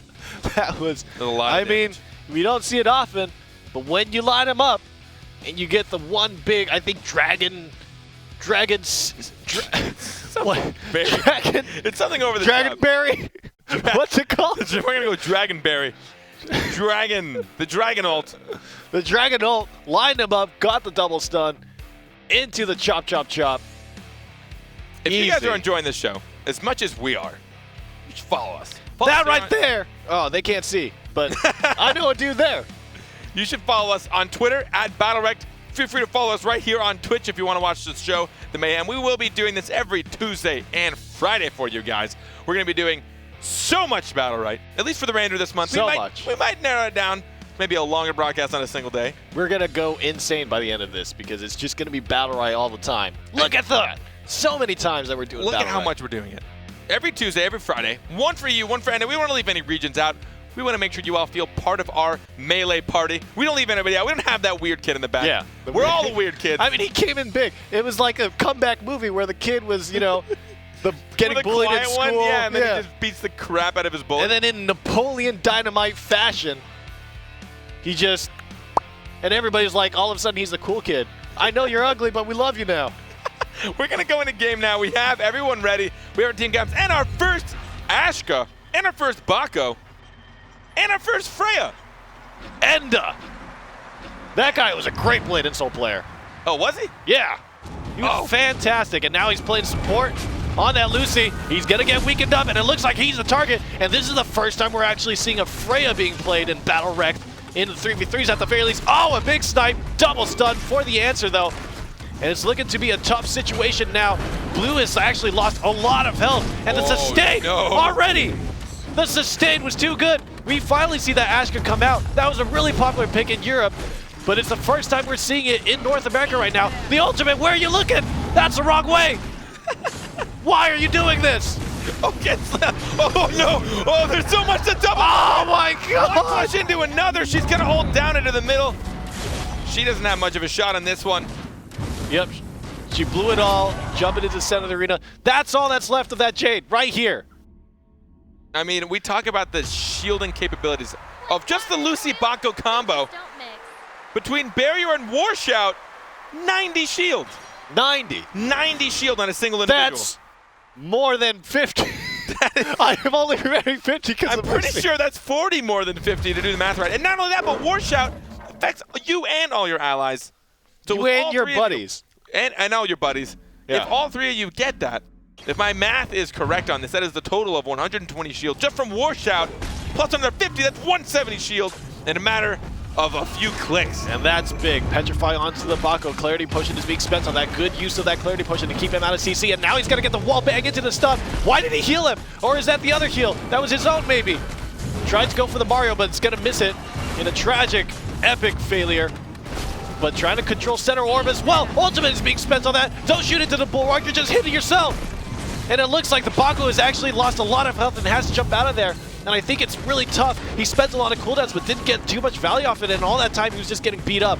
The firewall being spent by Chal to try to reduce some of the damage that they're taking in, and Red is really trying to stabilize here. There's the bulwark, avoids the counter. Oh, watch out, Sirius! Don't, not again! Oh. Not again! And he's coming for you! He is coming for you, Jade! Don't be running away! You can't run! What an Asco managed to take down. Oh, he tries to shackle the Freya, trying to end this quickly. She gets the counter. Honestly, they probably hit it on purpose at that point to try and get closer. Oh! Now the Baco was just pressing buttons at the start, and he looked like a clown. But then he came back in the second half of the game and really just dunked the enemy team. Alien Tribe was just getting wrecked by Baco there. Just came back, landed big ultimates, landed big wall bangs, and really helped his team land so much damage. Really, really great Baco play. I think he really turned it up with the support of Enda, using Clarity Potion to make sure the Baco had freedom of mobility, as well as the Ashka, making sure he lined up damage on the CC that Baco was putting out. That was beautifully executed by I can imagine, Drama. once we see Conflagration start coming out, now that we are in the third round, we're going to be able to see those walls do significantly more damage for Ashka. We're just gonna Get jumped on! Oh. Yes! Goomba, stop! Oh Goodbye! Serious again! 3 times! In baseball, you're out! Why are you still in here? That was it. That is the risk of playing serious. You go in, you try to use your counter to come out. You see an Ashka stun and a Baco Goomba stomp mixed with everything else in between. Lethal injections just destroy, but now Baco might take some serious damage. It's interesting. I think they really have to make sure they play discipline. Oh, there's a big wall bang. And Enda has a sustain to keep Baco up. Oh, tried to predict where he's going to jump. Oh, gets silenced. Watch out. No, he's still going to use it. And it looks like Jade is just going to die. Stealth not going to help you in that scenario. And again, the kill order is always the same. It's going to be the Sirius, then it's going to be the Jade, and finally it's going to be the Freya. Baco. That was beautiful. Not only did he land the jump, but it was when Sirius spent his counter. Now, when you use jump, you actually can't counter that. So he was straight just dead. And at the same exact time, Ashka put his stun underneath him. So it was that double damage. Stun doesn't proc the counter either. As soon as they saw it, they're like, this poor guy. He's just sitting there. Poor bald man. Waiting to be exploded. Yeah, he like puts his hands out. He's like, come and get me. And then he just gets absolutely wrecked. Just destroyed. Mulched. Mulched. Lord Stinkbug is his name. Lord Stinkbug. Getting mulched. Absolutely incredible. I mean, I wonder if we're just going to see the same thing happen. It's just tough. I think it's really difficult for Lord Stinkbug to survive in this matchup. They've got such good utility. And Baco leading the front lines means it's hard to find a counterattack opportunity. Using the wall is a great effect. Gets the Freya counter, pulls the Ashka in, and has to spend mobility to get out. Wow! That's good use of the iframe to avoid the snipe. And again! Everybody's trying to... Oh, here comes Sirius. But this is a moment where it might get bad. The Ash going to hold on to it. And they're really going for Sirius. He has no counter. He has no mobility. And they're turning around. There it finally is. The deadly injection pops. Oh! Mario coming back in. Oh, there he goes. Goodbye. Down. Freya's already really low. Red even gets the center orb control. And this is absolute domination. Is Jade next? Jade has just hurt himself. Why are you hurting yourself? Please stop. There's help available. You don't need to do this. Well, that looked exactly like the other 3 rounds. It's tough. Drama is playing so well. I can't stress this enough. I mean, getting to the round of 8 is not an easy deal, right? Alien Tribe knows what they're doing, but Drama is just that step above. And it's clear. They're using iframes. They're using cooldowns. They're very consciously changing their game plan up depending on the situation, and they're patient. They haven't hit a counter in ages, it seems. I mean, Sirius did, I think it just 10 damage? Did he only do 10 damage last round? I would believe it. We can check. That would definitely be an interesting statistic. Here comes a wall bang into the stun. Petrify will miss. Bulwark is popped. And so that snipe is actually ready to go. And it's going to be Ashka versus Jade there. But Freya's already really, really low. And this is still looking like a bad situation. I mean, it might not be serious, but you're already down to 25% health. Meanwhile, The opposing team is at 99% and you get stunned up again and again, avoiding the counter. Oh, you got stunned on it, but he's coming for you. He's coming again. There's the pure fire. Freya is down. Sirius is still going to be the one who goes out first. This time Freya again. It's just looking too easy for Drama. I mean, it's a bit of outplays, it's a bit of team comp. I think right now it's just, I mean, that Bako Lucy combo is insane. It's so hard to put permanent damage on that team. With the amount of shields they can put up between Bako's 40 shields to his entire team, Lucy's barrier, which pretty much mitigates anybody's entire ultimate aside from like a full Shifu ult or a full Jade ult. Not many people, or Rakan, right? Not many people can outdo 50 shield, let alone if you also time it with War Shout. You did not see wrong. He did 10 damage. Just getting shut down. Lord Stinkbug. Poor guy. Fantastic match from Drama. I think that their team cohesion was really good. They had solid strategy in mind, and they were really, really just very aware. How many times did we see not just Freya's counter, but also Sirius's counter? He would pop it, and Ashka would just put the stun onto them, and they would actually not hit it. I mean, we saw in the last match, there was a situation with ninjas on Sirius. He was just about dead, but they hit into his counter, and they lost the game because of that. Did not happen with Drama. That's patience right there. And it's not only that, when you're countering, you can cancel out of it. You can cancel out of your Smack counter. that C button. Yeah, smack the C button, or you can move it to a better one because C's a little difficult. C is... Well, not difficult, it's just... Usually people like it on the mouse button. Have it on the mouse. Make it one of the third buttons on the mouse. Make that cancel quick and easy. Then you can use your mobility to get out.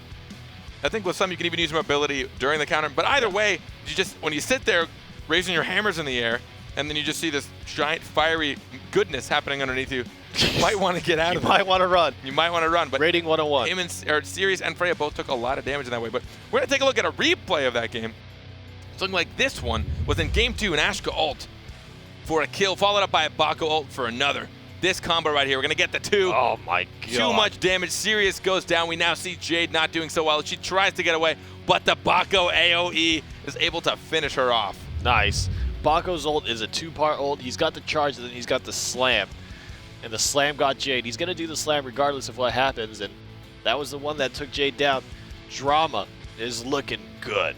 Yeah, they honestly, just in general, the amount of damage they were able to dish out when you weren't even really paying attention. All it took us 5 seconds of us looking at one champion, and all of a sudden like, oh man, someone's pretty much dead. They did a great job of dealing with that, shutting down that Freya. Freya had a difficult time getting in there and surviving. As soon as she went in, she's like, oh crap. They were able to do a good job of never countering her, never taking her counter, which gives her quite a lot of shield. She wasn't able to get her R off, which gives her some shield. And they didn't have a whole lot of people supporting them in the back line, so she wasn't able to really keep up. But let's take a look at how today has gone so far. We've gone through now all of the quarterfinals. We will be moving on to the semis. In our first semifinal next, after the break actually, we're going to see Team RMS. Team that, that match. Phenomenal match. I expect to see some great gameplay out of them going against Reformed. And in the second semifinal, we will see Praise the Sun going against Drama, as we've now dubbed them Low-Key Drama. But Low-Key Drama has some big key plays. Yeah. I think they're the only team that 5-0'd. Oh, you're right. 5-0. Yeah. We saw some great comebacks earlier today, but that was just a sweeping, just a janitor. Clean house, just... Yeah, all right. Either way, I mean, as he mentioned, though, getting to the round of 8, incredible job. I want to give a congratulations to every team that's made it so far. And if you want to participate yourself, I'm sure you've all heard this a million times, but you're going to hear it a million times more. Because we need you to participate. We would want you to participate. Come join the fun. Maybe you'll get shouted at when you make it to the top 8. Could be you. Yeah, you want to get shouted at? You want to get yelled at by us morons? Go to, BattleRekt.com, or you can follow us here on Twitter as well. Follow us here on Twitch, which you're watching right now. Not that hard. The button's right there. Not a very far click. You might as well do it. Do it. Do it. Just do it. But it's got a heart on it. Just do it. I know. It really is a nice little like boop. And then it goes like green good. and it looks nice. Just do it. And you feel good about yourself. Just try it. But anyways, I hope you've all enjoyed the show so far. We've now finished up the quarterfinals. We're going to be going into the semis. But remember, this is for money, folks. Money. First place going to go home with $200. Second place with $100. And any team that you've seen so far today, the entire top 8 teams, are going home with the Demonic Steed. The Demonic Steed. Demonic Steed. It's so good. I'll never get over it. Demonic Steed. Anyways, we're going to take a quick break right now. We'll be back very soon, so definitely do not leave. We need to maybe get a throat lozenge in here. I think I'm getting a little... I'm going to try. Oh, yeah. They've locked us in here. I'm going to try to pick the lock and run. I can't. Yeah, you're going to go find Anthony's body, hopefully. Yeah. Is it still back there? I regret. I regret. I need to get him back. Somebody get the paddles clear. We're going to go for a quick break, guys. Don't go anywhere. We'll be right back.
Whirling blade. Thunderstrike. Special delivery. Take this. Try this. You're done. Welcome to the show. Welcome back, everyone, to BattleRekt. I hope you've all enjoyed the show so far. We have just finished up our quarterfinals of the North American 3v3. It's kind of our inaugural 3v3 for North America. It's our first time. We are about to go into the semifinals. I'll do a quick little recap of what BattleRekt is for those of you that may be here for the first time or didn't hear my spiel for the other 6 times that I've said it. But essentially, we'll be doing a lot of one-off tournaments throughout the remainder of this month, each with this individual prize pool every Tuesday and Friday. And essentially what we're going to be doing is we're going to be getting feedback from you guys. So please let us know what you think. You can let us know in chat. We have people monitoring, making sure we hear what you're going to say. You can let us know on Twitter, let us know on Discord, let us know wherever. And what we're going to do is throughout the month, we're going to take all your feedback. We're going to take all the experiences we have in these tournaments and try and make it the best long-term kind of seasonal, more refined tournament up come December, where we're going to get kind of the big ball rolling. The big ball rolling. I mean, you already see the transition. Yeah, we got a sick one. But there's a bigger ball coming, and it's going to be rolling down a bigger hill. You know, we can actually call that on command. Really? Yeah, yeah. What do we say? Can I try it? Yeah, yeah. Can we try it? Yeah, yeah, go for it, go for it. Just anything, what comes to mind? No, just you can call the ball. Okay. But I don't know what to say. What do I say? Just ask for the ball. Balls! Yeah! That was the worst way to call for that, but I'll take it. Try something else. Try something else. But oh man, I'm blanking. I have no idea how to do this. How about? Oh. Hey, that worked. I can't control my own power. You're too strong for your own good. I must lock myself away. Someone lock him up. He's terrifying. So we're going to be going into our first semifinal match, which, if I am correct, is going to consist of Reformed and Team RMS. Team RMS barely coming out of that game as close as humanly possible. We're going to be getting it already. They've already picked their maps. They did that while we were in break to try and expedite this process so you folks don't have to sit and wait any longer for some sick BattleRekt. Yes, ball. Damn it, I missed it. I tried to call for the ball right when it happened. We're going to get this timing down. We're going to do it. If in the middle of the game I say ball, will it happen? Ooh, that might be risky. Risky. I don't know how strong you are. That's a lot of power, buddy. That's. You might not want to be flinging it around. It's already. I can already tell it's consuming me. I can't. I need to flex this power. All right, Paloma, Iva, Shifu. Now this combination worked really, really well in the round of 8. Let's see if that continues. Big snipe from In the Flesh. It's going to open things up. It looks like they're just going to trade back and forth. Rukon actually has a lot of lost health. No, the spell interrupt missed. And so far, oh, counter is, actually Shifu is in a lot of trouble. He needs to run. Run, Shifu. There's not enough throughput healing for Paloma. And the Shifu might be in a really bad spot. Finally uses the immaterial. Oh! Headshot. Goodbye. What made him go into that? We're going to see the silence from Rukon to try and take Eva out of that ult. She didn't deal as much damage as she wanted.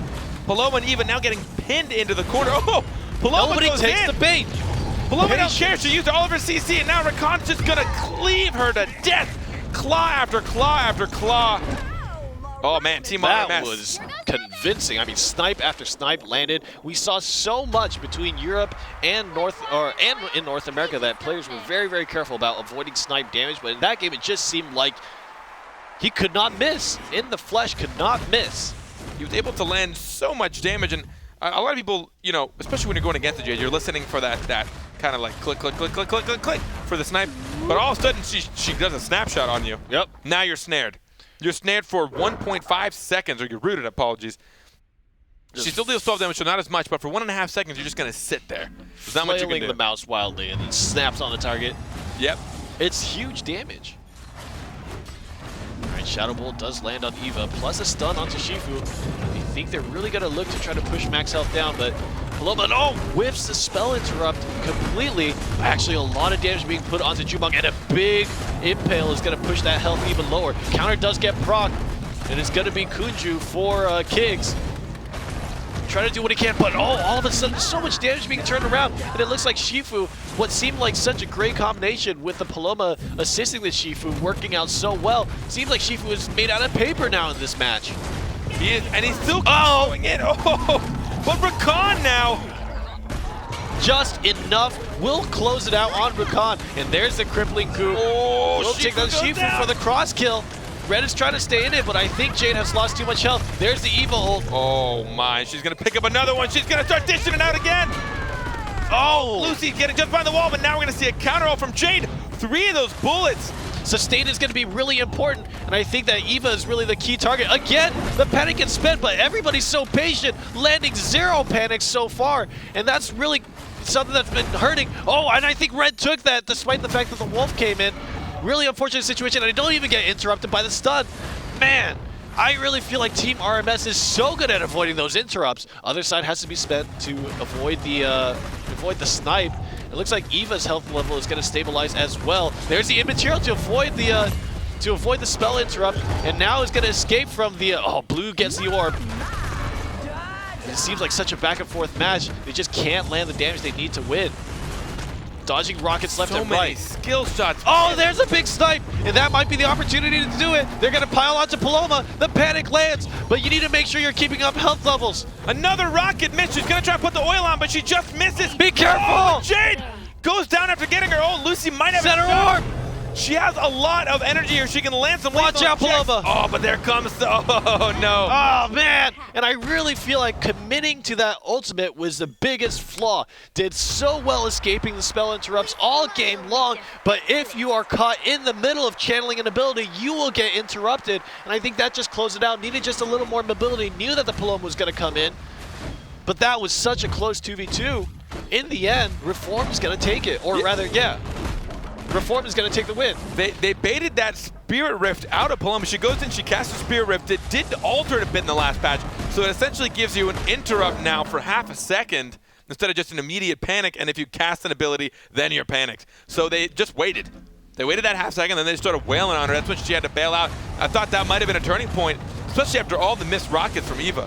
Yeah, and that was really hurting them too. The Jade was able to pile on so much damage. There's a big stun from the rocket jump, but a good jump from Shifu who's going to avoid damage, and Shifu's really trying to be aggressive. The counter does proc, and he's got a lot of damage saved up. The Shifu is just swinging away, gets stunned up. Oh my god, the connection was huge. Panic flash into the snipe, no option to get out of that one. And Shifu continues to take more and more damage, and now Shifu has to back away, and that's going to give space for Red Team to push up. Snipe. There's a big immaterial. The counter gets baited out. Wall bang! And Jade coming with the CC combo. There's the jump. The combo was not quite enough to connect. Needed a teammate there. The Shifu is again zoned out of the fight. And Red Team is going to secure the orb. This is looking really bad for Reformed. And I think that they might be just be able to close this out and clean it up. Stun up on the spell interrupt, but interrupting Eva has to reload the weapon. Oh, there goes the ult, and the crippling goo taking down Shifu. Everyone almost stuck in a Paloma, can't escape. Oh my. The 1-2-3 combo. Team RMS, and I really think that was off the back of fantastic Jade play. Vorime came in with a big panic onto Shifu, and then the snipe landed, chunked down Shifu's health. Shifu played backwards, and then really in the flesh, just made big plays, wall bang into the interrupt, got the silence on it, used the rocket jump to get that extra 1 second stun. And this is actually a very popular Jade set for BattleRekts. You get the disabling shot route, you get the concussion bomb, and you get the junk shot.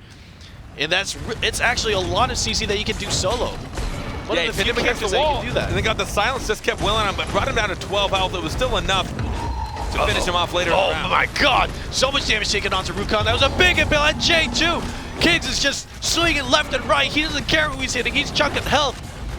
And they're going to lose opportunity on the center orb. A big snipe does land in, and that's going to be a consolation prize for Team RMS. But really, they're being put on a very bad position here. Oh, trying to get the silence, but he didn't time the material right now. Rakan does not have a charged weapon. He gets another one. Watch out for the Evo. Deal some damage. Oh, the Paloma was just not in time. Jade is at a sliver of health. Watch out. No, don't try to snipe.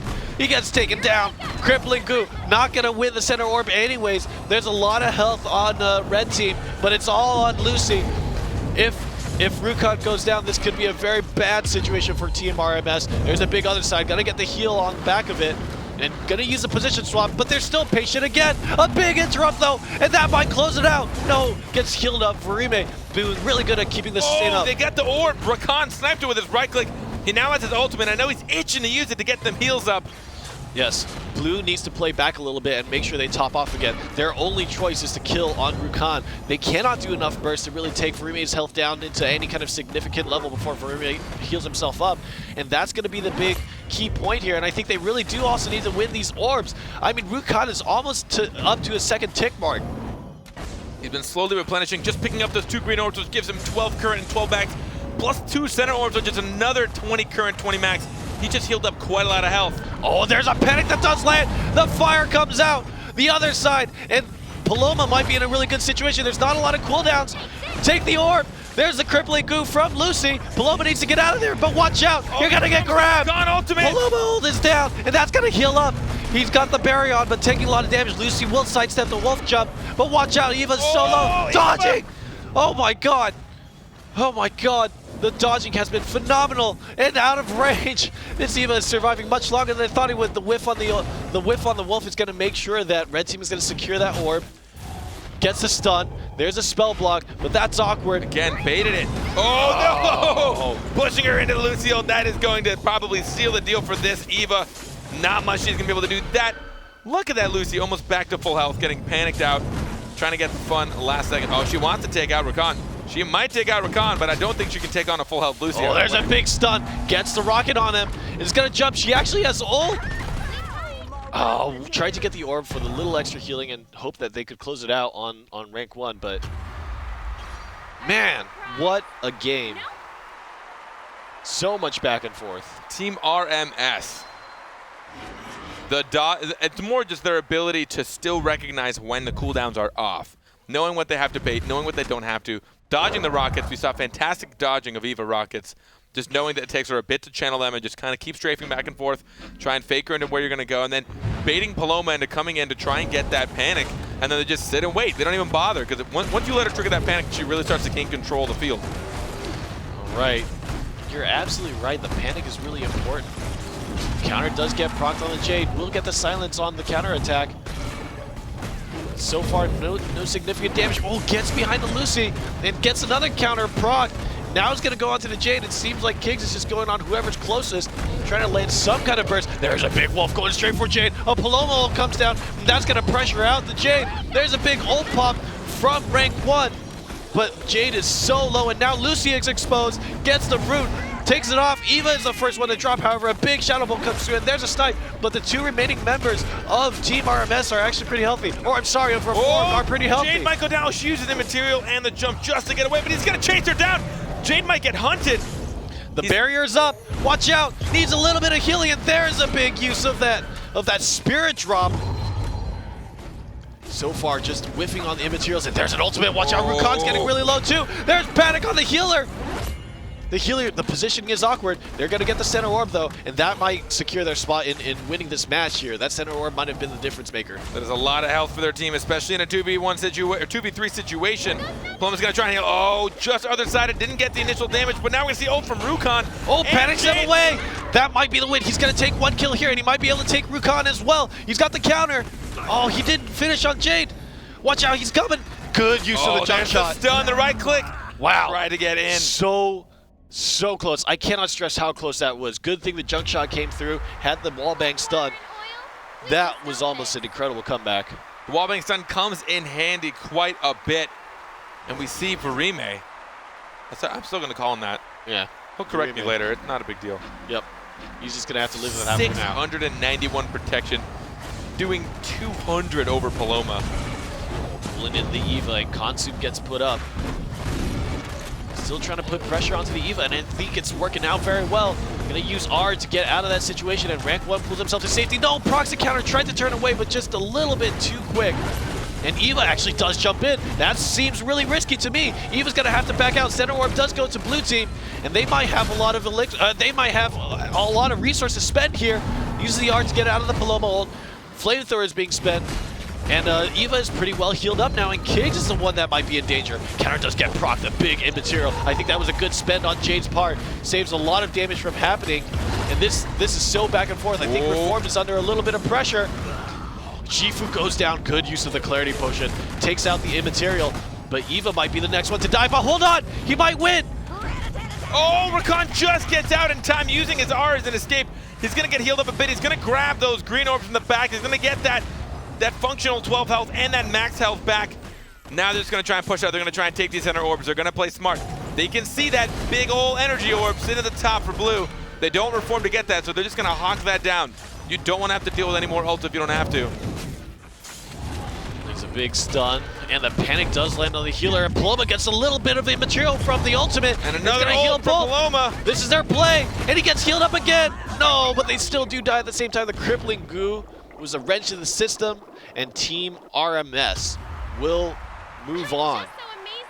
That was 6 very close matches, I feel, but Reform just couldn't close it out. I mean, especially with that team comp. Eva, the problem is she's ranged, but also not really. So as soon as it comes down to a 2v2 situation, when you're going up against a Lucy and a Jade, or even the Rakan could just get up in her face, and Eva, she's able to jump out, but then she can't do a lot, and she wants to be in your face to deal damage, but going face-to-face with Rakan is absolutely terrifying.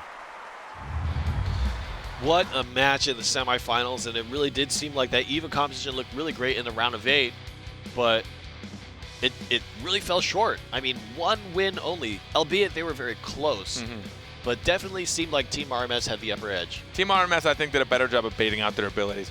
They baited out the counters. They baited out all the mobility. They did their best to try and hone in on them and do what they can. So we're going to actually take a quick look at this replay. This is going to be in Game 5. It's going to be TMRS. They have fantastic positioning, and this is going to be some good cleanup kills. We're going to see them trying to get this in.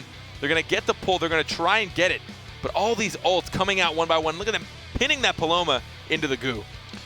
The goo is really, really strong, and I think we've seen some very good combinations, both from pulling and also using roots and silences to keep them in there. And that was just really great. This junk shot here is big. There it is, yeah. Keeping Shifu from taking out his Rakan friend. And then as soon as he jumps in, his iframe wasn't enough to retain enough damage.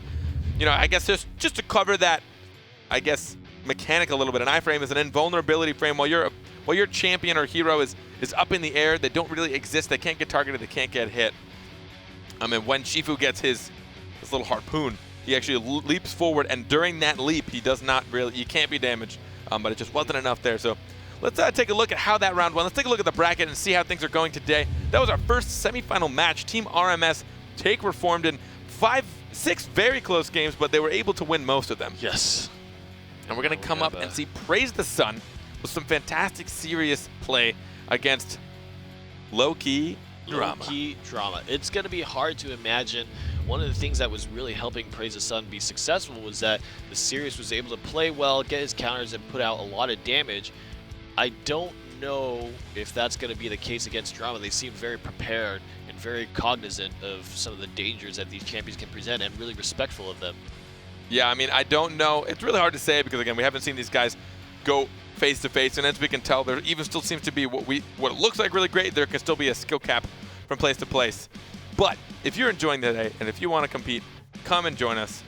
Go to BattleRekt.com, ladies and gentlemen. Make an account. It takes like 5 seconds. You're going to complain. Give it your whatever email. Who cares? Sign up for it. Come and join us. Come play. I want to see some huge tournaments. We can hold several hundreds of teams. Hundreds. Fields of Maybe like 256 is our cap, so let's fill that up. Let's get some crazy teams. Let's get some insane finals. Let's get a wait list. Let's go. Oh, a waiting list. Now we're talking, folks. You can follow us on Twitter as well if you want to, I don't know, yell at us. Yell at us. Show us something cool you found. Yeah. Yeah, just take a picture of something sick. Be like, hey, BattleRekt, check it out. You know what I really Look at this like? cool butterfly I found. I really like those videos. Have you seen those videos of like Overwatch where they have play the game and they just have some like dude like swinging around like this paper sword? And it's like, I want to see that version for BattleRekt. Somebody go do that and tweet it at us. Oh, we definitely have to check that out, like slow motion and stuff. So we're actually going to go into the game. We have already picked their maps, banned their maps, gotten their situation going. We have some team comps. The Bako, Ashka, Lucy combo going up against Sirius, Shifu, and the NA favorite, Jamong. Jamong. Jamong. The NA favorite. North America's favorite. North American favorite, Jamong. Oh, man. Guy in our ear, please. We're trying to work. We're trying to work here. This is very serious business. All right. Match starts out already in the second match of the semifinals. And we're going to find out who will face Team RMS in the finals of the 3v3 BattleRekt North American Tournament. Already starting out big. Bako, who is making big plays. is starting out, trying to get the stun down on the Shifu, and he's actually taking a lot of damage, but it's Chalt now. The Shifu on the other team, though, Sketch took so much in return. There's a big root, gonna handle the situation, and Blue is gonna secure the orb control, but Sketch is not looking that healthy. There's a big serious ult, but it's not really gonna connect too much. Chalden's gonna be the target of choice. There's another counter being procced, and it seems like the situation is incredibly volatile. Bako, their tank is not that healthy, and he's gonna need to use his mobility to get in and out. He's using mobility to get in. He has to be sure to keep his bulwark up as soon as he sees something nasty coming his way. That's a combo! There we go! Man, that combo was big, and Chal really swung for the fences there, but I don't think it connected in the way that he would have liked. Oh, getting pushed back, but the serious ult just too long range. They can't scoop back any further in that corner. The bulwark might not save him this time. Bako goes down. Now it is Lucy trying her best to use her potion to get out of there, but there's no cure for this one. No cure for death. One of the things that I thought was really key was the mobility from the side of Preseason. Preseason was really able to move around the map much more. When Bako spent his mobility, he was sent running back into the corner of the map, whereas when Sketch was able to run around, they were able to secure center orb control, get the health orbs, just take so many more resources around the map that ended up helping a lot. And I really think that it was just about map control, right? Drama found themselves stuck on the end of the map with no resources to harvest when they had to play passive. And again, putting them in that corner, there wasn't a lot of escape. They can't really leap too far from getting pegged in that corner, and they just got caught tanking damage over and over. And then even when they wanted orb, they just back out, let them stay in the corner and take orb. Oh, Sirius is going in aggressive, but he might just get stunned up. No, but the Bako pushes him out of the stun effect. It seems like now they're pushed into the corner once again, and they will be able to take center orb comfortably. Now only does Bako come in, gonna get the wall bang, but is it too little too late? We'll see. Getting weakened up by the Sirius, and now he's gonna get 2v1 by the Shifu and the Sirius. Oh, interrupted out of the Sirius. Watch out! Oh, but then he ults away. What incredible mobility from Bako. Is able to interrupt two ults, try and get out of there. He's got the barrier on, but gets pinned to the wall. Bulwark is gonna come in at a key moment, and that might be what's keeping Drama in the game. He's gonna try for the Mario. Has to spend the immaterial. This is so tense right now. Finally does the Bako go down, and I think that Preseason was just on the verge of overextending, but they finally close it out.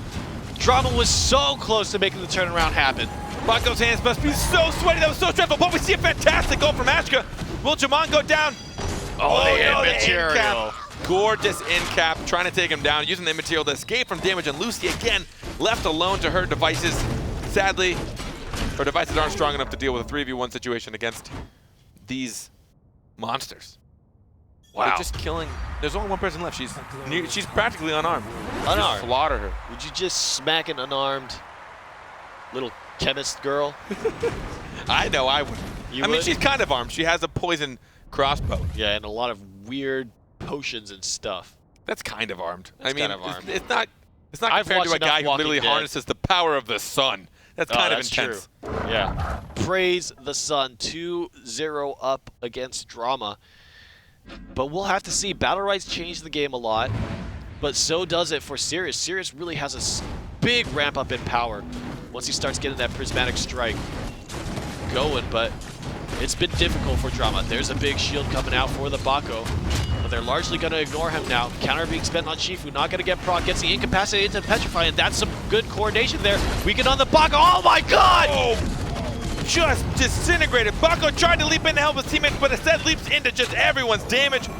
They're going to see if they can make this a 2v2, try to take out Shifu. Oh!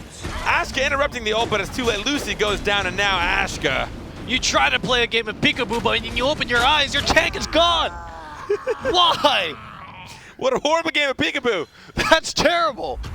Left alone, your big brother Bako, not there to help you out. Werdeer jumping accidentally into everyone's AoE. They've been doing so well to shut down the Bako, if not piling on damage, but just avoiding the CC. I mean, in the round of 8, we saw Werdeer just dunking left and right, wall banging, getting the jumps, really just having such great mobility, putting up the bulwarks at opportune moments. But this time around, it just seems like Preseason is really good at just playing around, avoiding situations where they would get punished with the Bako coming in. And it's been tough. It's been tough for Werdeer to find openings. He's been going in, but every time he does, he's completely alone. He hasn't anyone there to support him. He'll leap in. I even saw him ward shout, and it only shielded himself, which might not have been worth it. You're not able to get a lot of shield on your allies as well, and I think he was already barriered, so putting 90 shield on yourself seems a little excessive for 25% energy. Sirius is going to put the weaken onto Ashka, and they're going to have to take a little while to recover from that. And again, center orb control from Preseason is absolutely immaculate. I don't even know if Drama has taken a single orb. I don't know if they've really been able to. Again, they keep getting pushed back into the corner or even their own spawn point. They're trying their best. But take a look at that between Rain of Arrows. Oh, we're going to see an Ash Gold trying to take out that series, but he just gets out so easily. And then ults himself. Oh no, gets caught in the root and gets lasered up, and again, it's Werdir to fall. Only 10% health remaining on the Bako, and again, the center orb goes to blue team. And it just seems like relentless aggression. There's a big turnaround opportunity. No, but Averse again with the person bang. I don't know what to call that. He just skewers too, but that's a cross kill. And this is looking really close. 38% health remaining for two. But 52% remaining for Preseason. Be careful of that center orb. You can't let him get it. You can't let him get it. They get it. They do. The Ashka. They were not respecting the damage from the Ashka stun, and they accidentally gave it away to red team. And this might be their opportunity to take their first game. They have to play it out smart. Avoids a trap, and it's just a 1v1 on each side. There's a big ult on Sirius. Sirius now stuck in it. He's going to try and stun him. Big incapacitate. The Lucy is having trouble keeping up. Cooldowns are coming back up. There's a deadly injection. Oh, but the damage of the deadly injection, the ultimate, but it misses. Actually, it might have. I think it pushed him. What is their plan for the center orb? And they're gonna get it, but watch out for the light. Praise the sun. Don't walk into the light. Don't walk into the light. There's a Petrify, and this is gonna set up some big damage here. Petrify is gonna stop that, but the Clarity Potion pulls him out of it. And again, we're at a standstill. Ashka has another ult just chimed up. He's ready. He's ready to channel it. He wants to deal the damage. He wants to take out the Sirius. He sees how low he is. A beautifully timed Petrify. Oh! What a combo! Jamal goes coming down. in big. My God, that was a big play. That Petrify lining him up for the ultimate. Not enough shield. Even the 20 Petrify shield's not enough. Ashka's going to deal even more damage on top of it. Take him down. Talk to me about lining up. You got nothing on me, Averse, says Chalt. I know you're playing Jumong and you like those double stuns, but I'm just going to come through and fry your teammates. Able to get their first victory in a nice 2v2 play at the end, getting that combo, trying to make sure Ashka can land it all. He's loving them ult. He's landed pretty much all of them, at least on somebody, several times on two. He's never gotten a triple ult just yet, but it's still almost worth it. You land it even on one again. Like I mentioned earlier, it still gives you good map control. It puts that giant damage over time across the map. No one wants to cross it. They're going to avoid it and run away. Absolutely, Chalt coming in big, and really, Drama was winning that 2v2, but it's this situation that is tough for them. It's during the 3v3 when they have to deal with the Shifu, the Sirius, and the Jumong in combination with each other, and look how far back they're being pushed. The jump gets spent on nothing. Getting pushed back again into their own half. We see them again trying to poke, but this is what spelled disaster for them in the first 3 rounds they lost. Oh, a big stun lands, but Chalt misses the left click. Gets stunned up into the wall. Good scope out from Werdir, but Sketch, they're also healthy. How are they going to make a dent in the health pools? Plus, there's so much meter. There's a butter being spent. Double butter, double trouble. Out of his ultimate. Now Bako goes down. Nice awareness by Enda, but still the Bako put under so much pressure. There's a big double ult coming from Ashka, but too little too late. Look at how much health Praise the Sun has. And again, what seemed like a glimmer of hope shut down immediately. There's another ult. Sirius, actually, the Shifu is getting kind of low, but I just don't see it happening. And there we go, closing it out. I love conflagration. It's one of my favorite things to get on Ashka. Everyone pretty much gets it. Putting up that wall, all your left clicks become massive firebolts, do crazy damage, get a pushback, and ignite. We've already talked about how sick ignite is. It deals constant damage over time, 8 damage over 6 seconds, and every left click will just renew the buff, or debuff, I suppose. Shoot it fast. The dot, yeah. Shoot them fast. Very hard to avoid it as well. There's a big jump, but Verse is going to use the spacebar and the black arrow to get out of that. Clarity Potion misses on the immaterial. There's a big stun. We're going to whiff 2 fireballs. The Impale tries to land on Enda, but Enda avoids a lot of damage. Bako, though, is going to be the target that's going to take a lot. Clarity Potion on the weaken, and I think this is Drama's attempt at coming back with aggression, but Enda is slowly getting pressured out. Sketch has been just high uptime, and again, blue team gets the orb, and here comes the Shifu just chopping up Chult, and there is the serious ultimate to close things out. Ashka had a sliver of health left, gonna get taken down by the immaterial, and this looks like the end of the road for Drama, looking so confident in the round of 8, but getting shut down in the semis. Baco finally does go down. Praise the Sun is the team to move on to face Team RMS in the finals. Praise the Sun. Congratulations to making it to the finals. And low-key Drama, you played so well up until this point. Congratulations for making it to the semis. Every team that's played today, I thank you all for coming. Seriously. I really, understand. really high-level play. And it's just interesting to see how wide the skill range is, right? Even despite the fact that all these teams are so good, there's some teams that are able to be the step above. Yeah, and it really is just a matter of that small amount of timing, being able to try and bait those abilities out, especially in these certain team compositions. And this is something different you see at a 3s that you don't see at a 2s. With 2s, team comp's a pretty decent deal, but with 3s, it's so much more important. Being able to make sure that you can outstun, because 3 abilities in succession from 3 separate people deals so much more damage than 2s. It's so much harder. You can lock down somebody so much longer. You can really dish out those cool wombo combo ult, whereas in 2s, it's a little easier to accidentally project what you're doing, because you can easily keep track of what everyone's doing, so you know where your enemies are headed, you know what they're doing, and it's a little harder to chain stun and chain ult. Yeah, absolutely. And, you know, one of the things that I have to say is that despite the fact that Drama was landing a lot of coordination, overall it just seemed like Praise the Sun was connecting a lot more. We saw a lot of beautiful coordination from Drama, but I don't know. They're going to have to go back to the drawing board. Yeah, I'm liking the serious play. We haven't seen a whole lot of it, but we're going to go and take a look at this quick replay. It was in Game 4. Jamong ults Baco, and he's going to ult him into another player for the double stun. So hard to line up in this fast-paced game, but it is so useful if he can actually do it. We're going to see him start to charge it up. He hits Baco all the way back into Lucy, which is going to let this ultimate and right-click from Shifu dish out massive amounts of damage. That alone puts CC on 2 separate players and dealt damage to them both. That is when Jamong's ult really comes into play and when it's worth all 100% of energy. I'm almost willing to give an MVP to a verse just for 2 times back-to-back in each match, getting a big double stun on the Jumong ult. Not the easiest thing, mind you. It's not. Try it yourself. It's actually not very common that situation comes up, and comes up clutch in both situations. Yeah, I mean, you can tell in general, not only does it reposition that Baco entirely back into a defensive stance, but it also just completely locks down him and his support. So congratulations to all the teams that played today, but we're about to go into our grand finals. Our grand finals are going to be for cold hard cash. The first team's going to go home with $200. Second team's going to go home with $100, and every single team that has made it here today is going to go home with a demonic steed. The demonic steed. I want to stop doing it, but I still love doing it. It's so we can't stop. I'm sorry. We can't stop. So I really mostly just want to show you guys everything that we've seen so far today. Even if you're just tuning in, we want to start to get used to these team names, start to get used to these players. So let's take a look at this bracket so we can show you guys what we've gotten up to. Team RMS and Praise the Sun, both getting in pretty well, actually. Yeah. Their semifinal game didn't seem too difficult for them. They ended with, I think, 4 victories over the other team on both ends. Yeah, it really seemed like they knew what they were doing. They had a good strategy coming in, and despite the fact that a lot of the matches were close, especially between Team RMS and Reform, it came down to the wire, but they just kept on being the ones to close it out.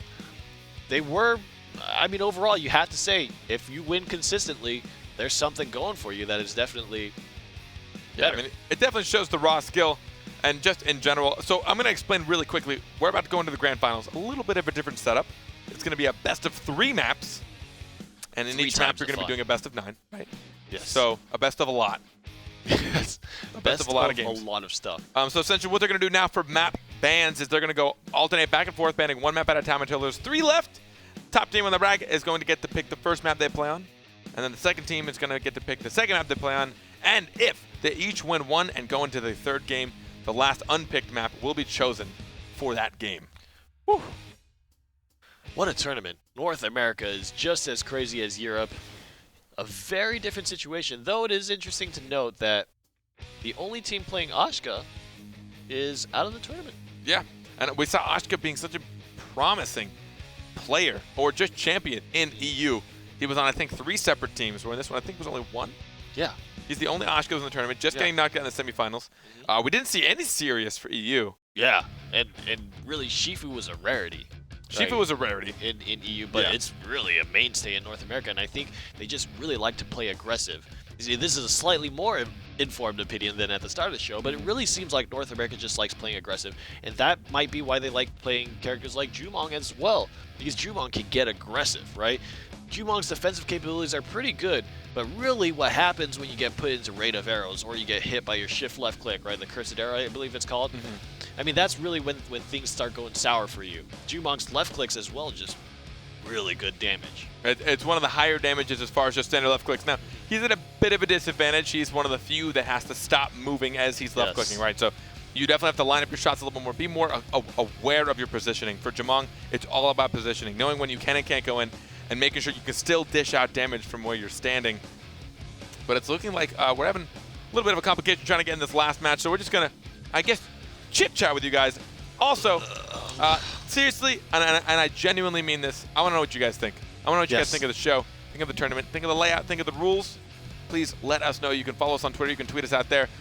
You can definitely find a link to our Discord. You can find us anywhere. Let us know what it is that you like. And tweet at BattleRekt. Or what you don't like, honestly.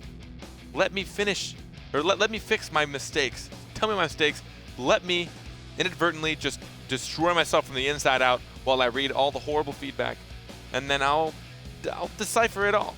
Like a beautiful little butterfly, go into your cocoon and reemerge a new Kevin. More like a moth. More like a moth. More like a moth. You like the moth? Yeah, I'm too hairy to be a butterfly. What if butterflies are really hairy? Are they? Are moths hairy? Not this hairy. This is brutal. That is very hairy. So, looks like we're about to get in. They are locking in their champions. We have the map picks already set, apparently. We are now going into the match. This is the grand finals, everyone, for money. This is going to be it. Money! To be our first crowned 3v3 North American BattleRekt Championship champion. What a day of tournaments, Carpet. I have to just say that we've seen some very crazy interactions in this 3v3 tournament. Feel free to donate lozenges, because this stuff is intense. Yes, in my poor throat. Is that what people are offering to do for us?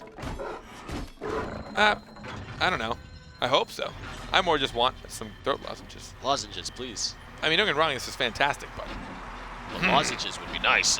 Tomorrow morning, I'm going to sound like a 50-year-old man. That's absolutely correct. Good opening from Outcast. Let's see, the sniper tries to get lined up. Good spending on the material, and he's going to get the incapacitate. That means a lot of damage might land on the Rukon, and has to try to jump away. Uses Signature Strike to get away. Center Orb is available, and a big Petrify on Jade. Oh, but man, rank 1 snipes him through with the Shadow Bolt. Perfect timing, big material, protecting all 3 members of the team. And a roof with double incapacitate, but Outcast jumps in and ruins that all. A big crippling goo, and Lucy back to the wall. The counter, oh no! The cross kill! No, that flick was absolutely on point. And what seemed like a great situation for Preseason, Team RMS just turns it around. Double incapacitate, snipes the orb from downtown. This is insane. In fact, they were able to turn that around. It looked like they were done. Lucy literally pinned into a corner, but again, throwing that ultimate in front of her. They utilized it so well, pushing people back into the ult. Shifu took what looked like, I don't even know, pretty much almost a full ult amount of damage. Oh, see you later, alligator. Lucy goes down, but now Jumong against 2. Oh, and that's already so much damage that he took. Especially a hunting Recon, not enough mobility to get away from that. A good attempt, but still, Team RMS looking so dominant. I can't believe they turned it around. Charged up the snipe. Shifu, or I think it was Sirius, spent the counter and then flicked just the right amount to hit the I believe it was, oh man, who was it in the back? Lucy, I believe. Yeah. Lucy was pinned in that corner. I honestly thought that was going to be it. I genuinely thought Preseason was going to take that round. Lucy was going to go down, but that ultimate was played so well. And they kept pulling her back into it. Rakan loves to do that. I think she even used her potion to push Shifu back into it because he had no more pull. He used his javelin to get in the first time, and then he just had to stand in it. great situation for Team RMS. It really turns it around. Counter is down for Shifu, and it might be time for them to go ham. There's a spacebar being used, and Rank 1 might look to chase down. Meanwhile, Jade is trying to fight off Shifu. The counter gets procced, but Immaterial gets spent, uses the junk shot, but I don't think it's third round, so he doesn't have the wall bang. Gonna get the extended rocket jump, and that's gonna earn blue team the center orb, and RMS is playing out of their mind right now. They honestly are. They're dealing all the damage they need, but now the serious ult's gonna come in. We see 2 sticks of butter for Team RMS. We're gonna see that Lucy ult coming in soon. Maybe paired up with a Rakan ult, and there it is! There we go! All the ults coming in strong. Now we're gonna see that Rakan ult trying to get the pulls in. Sketch goes down. Trying to get the center orb, but Jumong gets pulled in as a result of that. And now is just looking to be in a very bad spot. Gonna try to use the consume and pushes them out in the end. Team RMS will take the second one, and this is looking so dominant. Now, just to comment on Lucy's ult and the capability of the damage it can put out. It does 12 damage on impact, so it's not huge, but it's definitely a decent amount of damage, especially if you hit all 3 people. And then we'll slowly do 80 damage over time for 6 seconds. 80 damage, so if you can even do half of that, that's still 40 damage on top of the 12 if you do hit. That's 52 damage from a Lucio, the support that can do a lot. And on top of it, if you're Rakan, you pull them in, they're taking that damage over time. As you're wailing on them, you pull them in, you silence them, especially if you go the route with your Wicked Claw, trying your best to just keep them in that Lucio. So it's more a matter of it's the placement of this Lucy's ult that I really enjoy. It's not just like, oh, I'm freaking out, let's deal some damage and dish it out. It's like, now we're all going to be able to try and capitalize on this. Let's use this as part of the battlefield.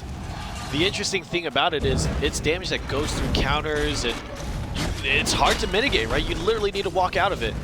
Big opening from Team RMS, chunking down Jumong. Now going to pull the Sirius through as well. Big snipe comes through. Jumong is going to have to jump and dodge. Jade is going to spend the rocket jump to avoid the petrify. Red is going to get the center orb, and Rakan is taking so much damage as a result of that. Meanwhile, the target switching for Team RMS is a little bit chaotic. I think that might have hurt him a lot. Rank 1 just hit. Oh, wow, silenced out. Gonna use the leech from his ultimate. Oh, nearly got the snipe, and that would have ended it. Rakan goes down, but there might be a cross kill here. No. And Shifu is playing safely. There's a snipe, but he got healed up just enough. What a tense situation. At any given time, Team RMS take that zone for Praise the Sun. He shot the wall with the snipe and would have connected big on the Jumong. Oh, there's oh my God! The incapacitate takes him down. Jade. Oh, she silenced him just in time from a distance, keeping her cool. She's able to send that silence through the ult. She immaterials last second. Look at her run! Look at her run! You can't catch her. Oh, shot Jumong in the back. Tried to sneak up on her first, and now they're gonna get that ultimate. Uh-oh. Lucy has another ult. Team RMS, is this the turnaround point? Gets the root on Sirius. Is gonna stealth the snipe. Who's it gonna be? It's a Jumong. He wasn't aware. He wasn't paying attention. Lucy goes down, and now we're gonna see a full ult. Jade, she's no! The counter. She's gonna pick up another ult right here, and then ult him. What? Oh, she gets it. No! He goes It's down. a double kill. It's a draw, ladies and gentlemen. Oh my God! What is this scream? I've never seen this. Oh my, that double ultimate from Jade taking out everybody. The draw, they have to replay that match. Are we playing the same game? I don't know. They're not playing the same game I would. When I play BattleRekt, it looks nothing like this. I've never seen a draw. You have to wonder if the ultimate was the right choice. Got in the draw, but maybe it was the immaterial that was the right choice. I don't know. I don't even know anymore. It didn't even reset my camera. We're still looking at the center of the map. I mean, I can't believe we actually saw a draw here in the finals of all places. 2 games for Team RMS, and they will look like a devastating loss. They were able to just inch out enough to pull out of the draw. They do not take the loss, and they will continue on still lossless in this finals. Wow, the snipe hits double incapacitated. I think the Rakan might be in trouble. Already used the consume. They're going hard for him. There's the immaterial to try to peel off, and I think it might just be enough. Oh my God, Outcast took so much damage there. And red team is going to secure the center orb, but there's a 3v1 going on, and Sketch is going to have to get away. That died out so quick. They just scrambled. I know. Oh, the triple immaterial getting her whole team. Oh! Then landing a nice snipe. But Lucio not getting, pushing everybody. Jade has just nailed, she's gotten full capabilities out of all of her ability. There's the ultimate from Shifu coming through. The panic is going to stop that. In material, there's Seeker's Mark. Going to get the incapacitate. There's a charge shot from Sirius. Center Orb might go to Red Team again, and it does. Snipe is going to whiff, and this is looking like a bad spot for Team RMS, but we've seen crazier things. Oh, the double petrify from Lucy, able to give them the safety. And the material. Who are you going to shoot? Missed the ult. Jamong just misses ult. He now has no more energy. Jade might take advantage. She's going to hunt him down. How is this possible? She does. She brings him down, but the cross kill shows up. The banana closes it out in the clutch. The shadow banana. Outcast finally controlling the situation, but in the clutch, how were they supposed to operate that well in that situation? I feel like Team RMS is getting away with too much. Constant being spent. He's going to pop his ultimate to try to drain up the health. Oh no, he gets the counter. Wow. So close. Team RMS nearly made it happen.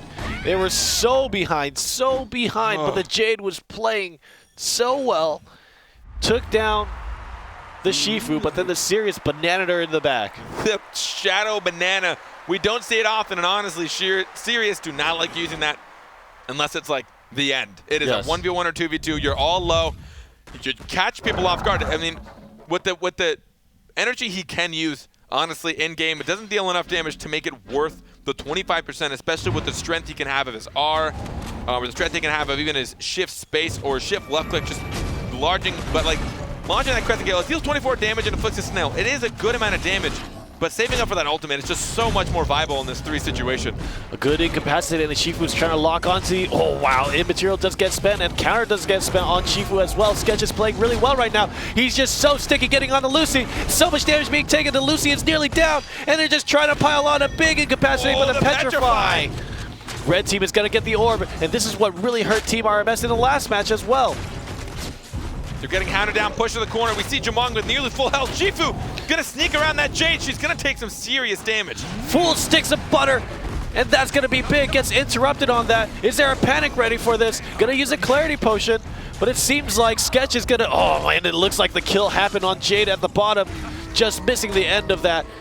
But so far, Preseason has really pulled it together and is playing really well. I really have to attribute it to the fact that I think that the BattleRekts just seem to be helping out Preseason a lot more. Seems to be the Suns to come in, bringing this back. It is now a 2-2 tied match. And yeah, it seems like those BattleRekts are working in their favor. Now with Jamong a little bit more move speed, he's able to move around the field a bit longer. Before that, we have some radius of good heals coming out of Outcast in general, and now his ult is going to be quite strong. Nice use of the rocket jump, cancels out Shifu's stun, and the immaterial in a panic. That's big damage, and the Shifu is looking to be in a bad spot, but you still need to peel for the Jade. She's losing a lot of health, does get healed up quite a bit. Sirius has been staying on Lucy for a while, and that means that they have split damage. Oh, good timing on the counter. Is going to avoid that immediately. Petrify goes on to Rukon. Immaterial is going to avoid some damage, but the Jade needs to get out of there. And again, the Shifu is so low, the counter gets avoided, and that might be a big opening. There's the ultimate. The roll is going to get away. The junk shot pushes them away as well, but blue team has such low health. Jumong is really healthy and so serious, and they're going to get center orb here. But they're very close to making a kill happen. If they can line up a big snipe, that might be the end. But as we've seen so many times, Team RMS can easily turn this around, even with no health, but not that way. Jade and Rukon. And in cap, we're going to see Rukon go down. Jade goes down on the other side of the map, and now Lucy's going to get hunted. She's going to give up. She stands there. She knows it's done. Praise the sun. Somehow turning this around, losing the first 2 games, now winning the next 3 after an intense draw. Really, really good job, I think, from Sketch to run away at opportune moments. He's just so difficult to hold down. So incredibly difficult. They now all have their full BattleRekts as of last match, actually. So the next 2 to 5 matches are going to be just an all-out battle fest. There's a snipe, gets canceled, and Lucy gets dumped on right now. Oh my god! Why? Just a sliver of health. What there, the down hell goes. She just got wombo combo double wrecked. It is now so 85 health to 34 and down to Champ. There's the ultimate. Oh, get pinned on the wall. And the Jade is not long for this world either. There's the incapacitate. Team RMS is looking like a mess. Something has awoken here for Praise the Sun. I don't know what happened. They look like they were struggling hard those first 2 games, and they have come so much alive. And I don't even know if I want to give it to BattleRekt, because their BattleRekts between round 4 and 5 aren't that impressive. But again, we see Outcast building heavy on the damage. Celestial Cycle giving that recharge if he hits Prismatic Strike, and Lethal Slash giving his Crescent Strike an additional 6 bonus damage. There's the stun on the rocket jump. And it looks like it's just another melee cleave fest. Jade gets banged in the wall. Oh my god, and Jade is nearly done already. Already 25% health, and that's if she gets healed up. Jumong is going in aggressive. No, misses the field. Ah, there it is, the killing blow on the arrow. And meanwhile, Outcast is just securing the center orb and will be able to do so. And Team RMS is going to lose the first match in the finals. What on earth happened? I couldn't even tell you what happened from the first to the last match. Thankfully for Team RMS, this is a best of 3 maps. So the first point is going to go to Praise the Sun. I don't know, maybe there's a little bit of tilt factor coming into RMS because something just turned off on their side and something turned on for Praise the Sun. It was like just a kid jumping on a seesaw and not letting his buddy come down. Just never letting, he's help. Yeah, just leaving him up there. Like, sorry, buddy. And then like you put a boulder down there and then go home. Poor guy. Oh my goodness. Poor kid stuck up there. Not much you can do about it. Incredible plays from Praise the Sun. There's the ball. There's a There's ball. another ball. There's some stuff. It's like a magic trick. Pass once and nothing changes. Passes again and all of a sudden, peekaboo. That was crazy. The comeback, and it looks so convincing as well. Team RMS didn't seem like they had the answers. They really didn't. But, I mean, let's take a quick little look at what potentially could have gone wrong in that game. In Game 3 of that match, this was actually the round draw. Take a look at this. We get this first kill. We're going to see one go down. And then another. Jade is going to get this first ult. She's going to take out Jumong. Then she's going to try and she's going to get 2 more bullets on Sirius, jump through. Sirius knows she's going for that full ultimate, gets the silence, and then she ults right back. Banana! But he gets the banana through the ultimate. You mentioned maybe she could have used her immaterial, gotten some distance on him, picked up some of the yellow orbs and actually been able to build up her ult somewhere else. But then you're giving Sirius the opportunity to do something similar. It's so interesting to me, and obviously watching it in slow motion, we have all the answers, right? Yeah. But what if she did something like immaterial junk shot, prevent any damage and also stun the opponent? Yeah. And then use the #1 EX for additional bursts after you're out of ammo, right? That could have been the situation. I mean, he only needed to do that much health. He didn't necessarily need the ultimate to close it out. But in hindsight, right? And obviously he knew the counter was down because he started to ult, and you don't waste 100% energy unless you know for a fact the counter's down. Yeah. But it could have just been you kind of don't realize that Sirius has that ability. Like, we saw it in slow motion. That moment happened like that. Yeah, and to think that A, you can react that fast, and B, you do kind of forget about it because he doesn't use it often. He only uses it in those last second situations. It's a lot of energy for not that much damage, and it's a hard skill shot to land. So the chance of missing it and using 25% energy is a bit risky, considering he has a shift spacebar, which is a lot easier to hit, that's a lot more effective, and his R, which the way he builds Sirius will charge up his left click. So you get a lot more efficiency out of it if he uses his energy for that, as opposed to the banana. But I mean, the banana saved him by the skin of his teeth. Man, such an interesting situation. There were definitely better answers, but in the moment, you have to make a call. You have to, the worst decision is inaction, right? Not taking any decision. All right, second game starting in this final match. It looks like they're gonna stay with the same composition. Team RMS had a good lead at first. Oh, wow. The immaterial, the snipe goes through and doesn't hit anybody. There might be a big charge attack coming in on Jade right now, and that's going to chunk her down really low. She's not getting picked up. Oh, the flick on Jade. Trying to get the Shifu and the snipe, but she's going to get hounded down by Shifu. Pulled by Rakan, saved by the Rakan bro, but it might not be enough. The panic, will it save her? She is now, oh, the immaterial and the leap. Oh! Knew exactly where she was going to jump and lands the big ultimate. And it seems like Team RMS still does not have any answers and are even possibly doing worse than they did before. Shifu. Oh, tried to use the counter because he thought there was some action going to happen and using the immaterial right afterwards. Using the EX pool. And they're playing very carefully as he, whoa! What? The pull ultimate somehow pulling him in as he's out of ulting. Sirius getting to do some interesting things that are not really built for his character. The ultimate not pushing all the way to the wall. Didn't charge it fully, but it's not going to matter. First game's going to Preseason. They are keeping that momentum from the last series. I think that it was Varime's Clarity Potion right when Sirius used it, just shoved them forward. Oh, is that what happened? Yeah, I think that's what happened. It's actually pretty cool. I wonder if you can do that, like, as soon as he starts ulting and you see someone get behind a wall, to just, like, push him somewhere else, right? Yeah. I mean, you can't push allies, so it would have had to be, hopefully you'll push him away or, like, behind a wall, but that'd be a pretty unique way to deal with a Sirius that you don't see a horrible amount of times. Yeah, that would be interesting. Somebody make a GIF of that and tweet it at us. Yeah, let us know. Tweet us out. BattleRekt. Sirius going in hard, hits into the consume, and that might hurt. Wastes his counter as well. The Sirius needs to run. Run, Outcast, run. Shadow Bolt lands. He's really trying to make something big happen. Right now, it's just going to be a lot of damage being put onto Outcast, and finally Team RMS looks like they're making good headway. But again, they're going to get the center orb, and that's going to heal up Sketch quite a bit. Jamong has full energy, and as you said, Sketch getting that help that's going to be good for him. It's hard enough to get sustained damage on a Shifu. He's so good at just not taking any. Getting him immaterials, countering. Oh, but the Petrify. Petrify comes out on the Sirius. The Rakan ult's going to deal some serious damage. Oh, and a double kill in the flesh. Team RMS has figured out 83% health pool by the end of that one. Dominating Preseason, counting him out, taking him down. That Shifu took too much damage early on. He spent the rest of the match trying to get health back up, and then when he did hunt somebody down, Lucy just petrified him and ignored him. Just get out of my face. I'm gonna go take somebody down. I'm gonna go deal some toxic goo. I'm gonna use some toxic goo. Take this toxic goo, you guy. You dumb person. I don't even know if I qualify some of these people as people.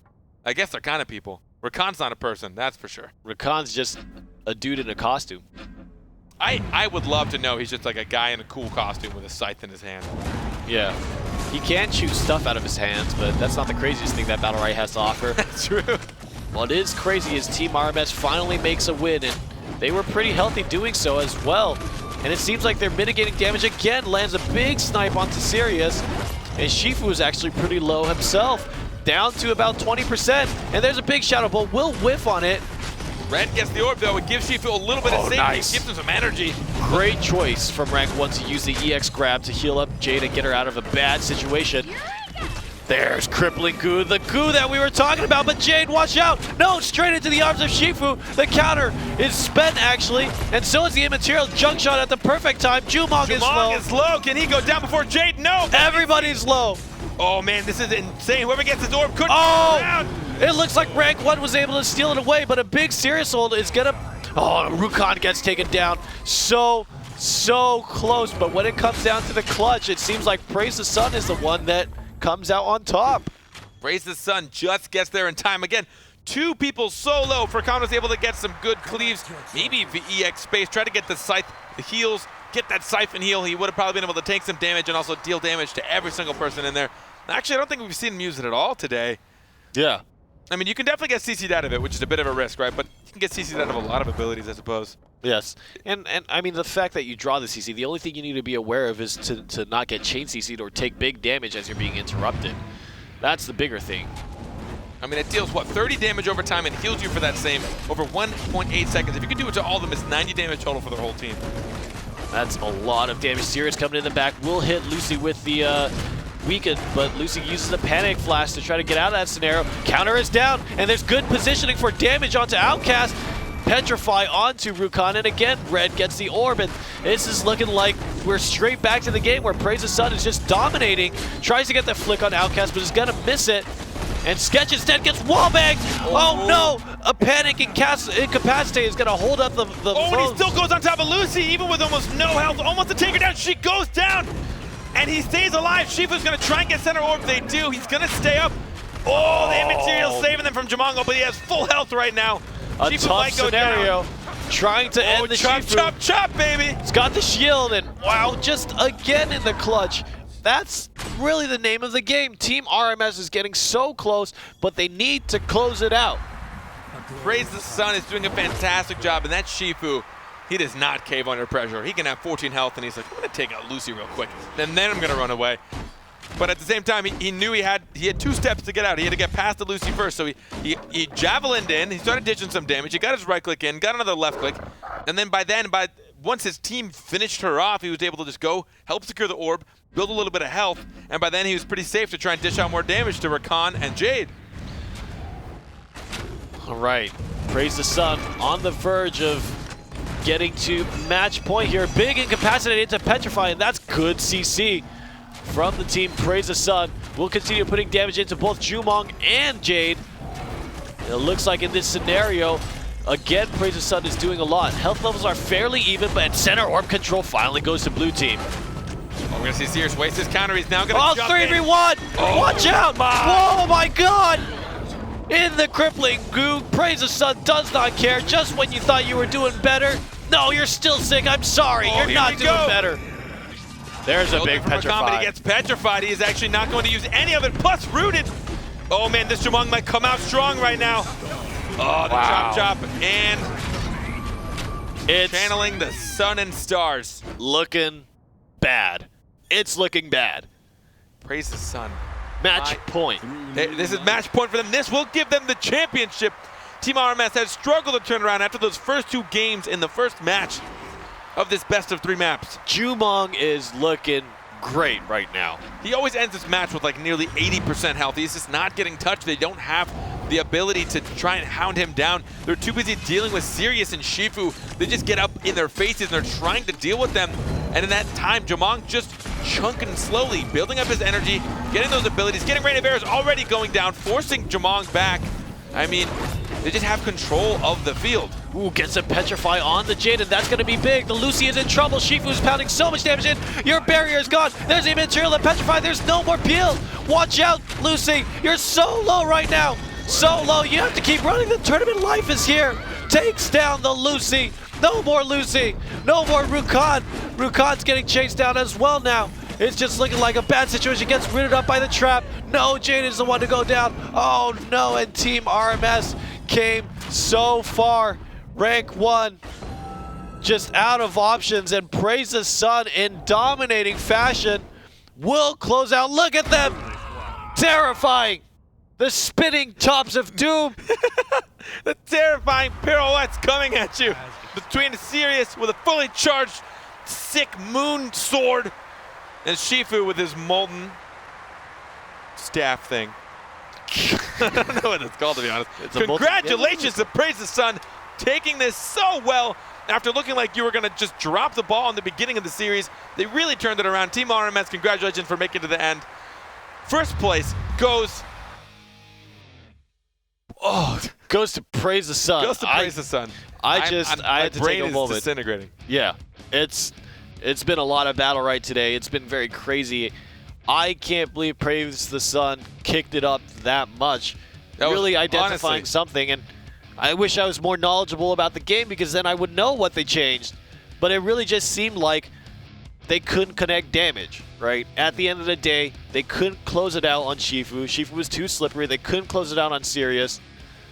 And they just kept running. They were so low on health, but somehow they got caught in the burst damage from that team. I mean, the times that we saw them just caught up in that wall and all 3 players just wailing away, just left clicking. They were body blocking her. She couldn't do anything to get out. There was no one there to save her, no mobility to push them out.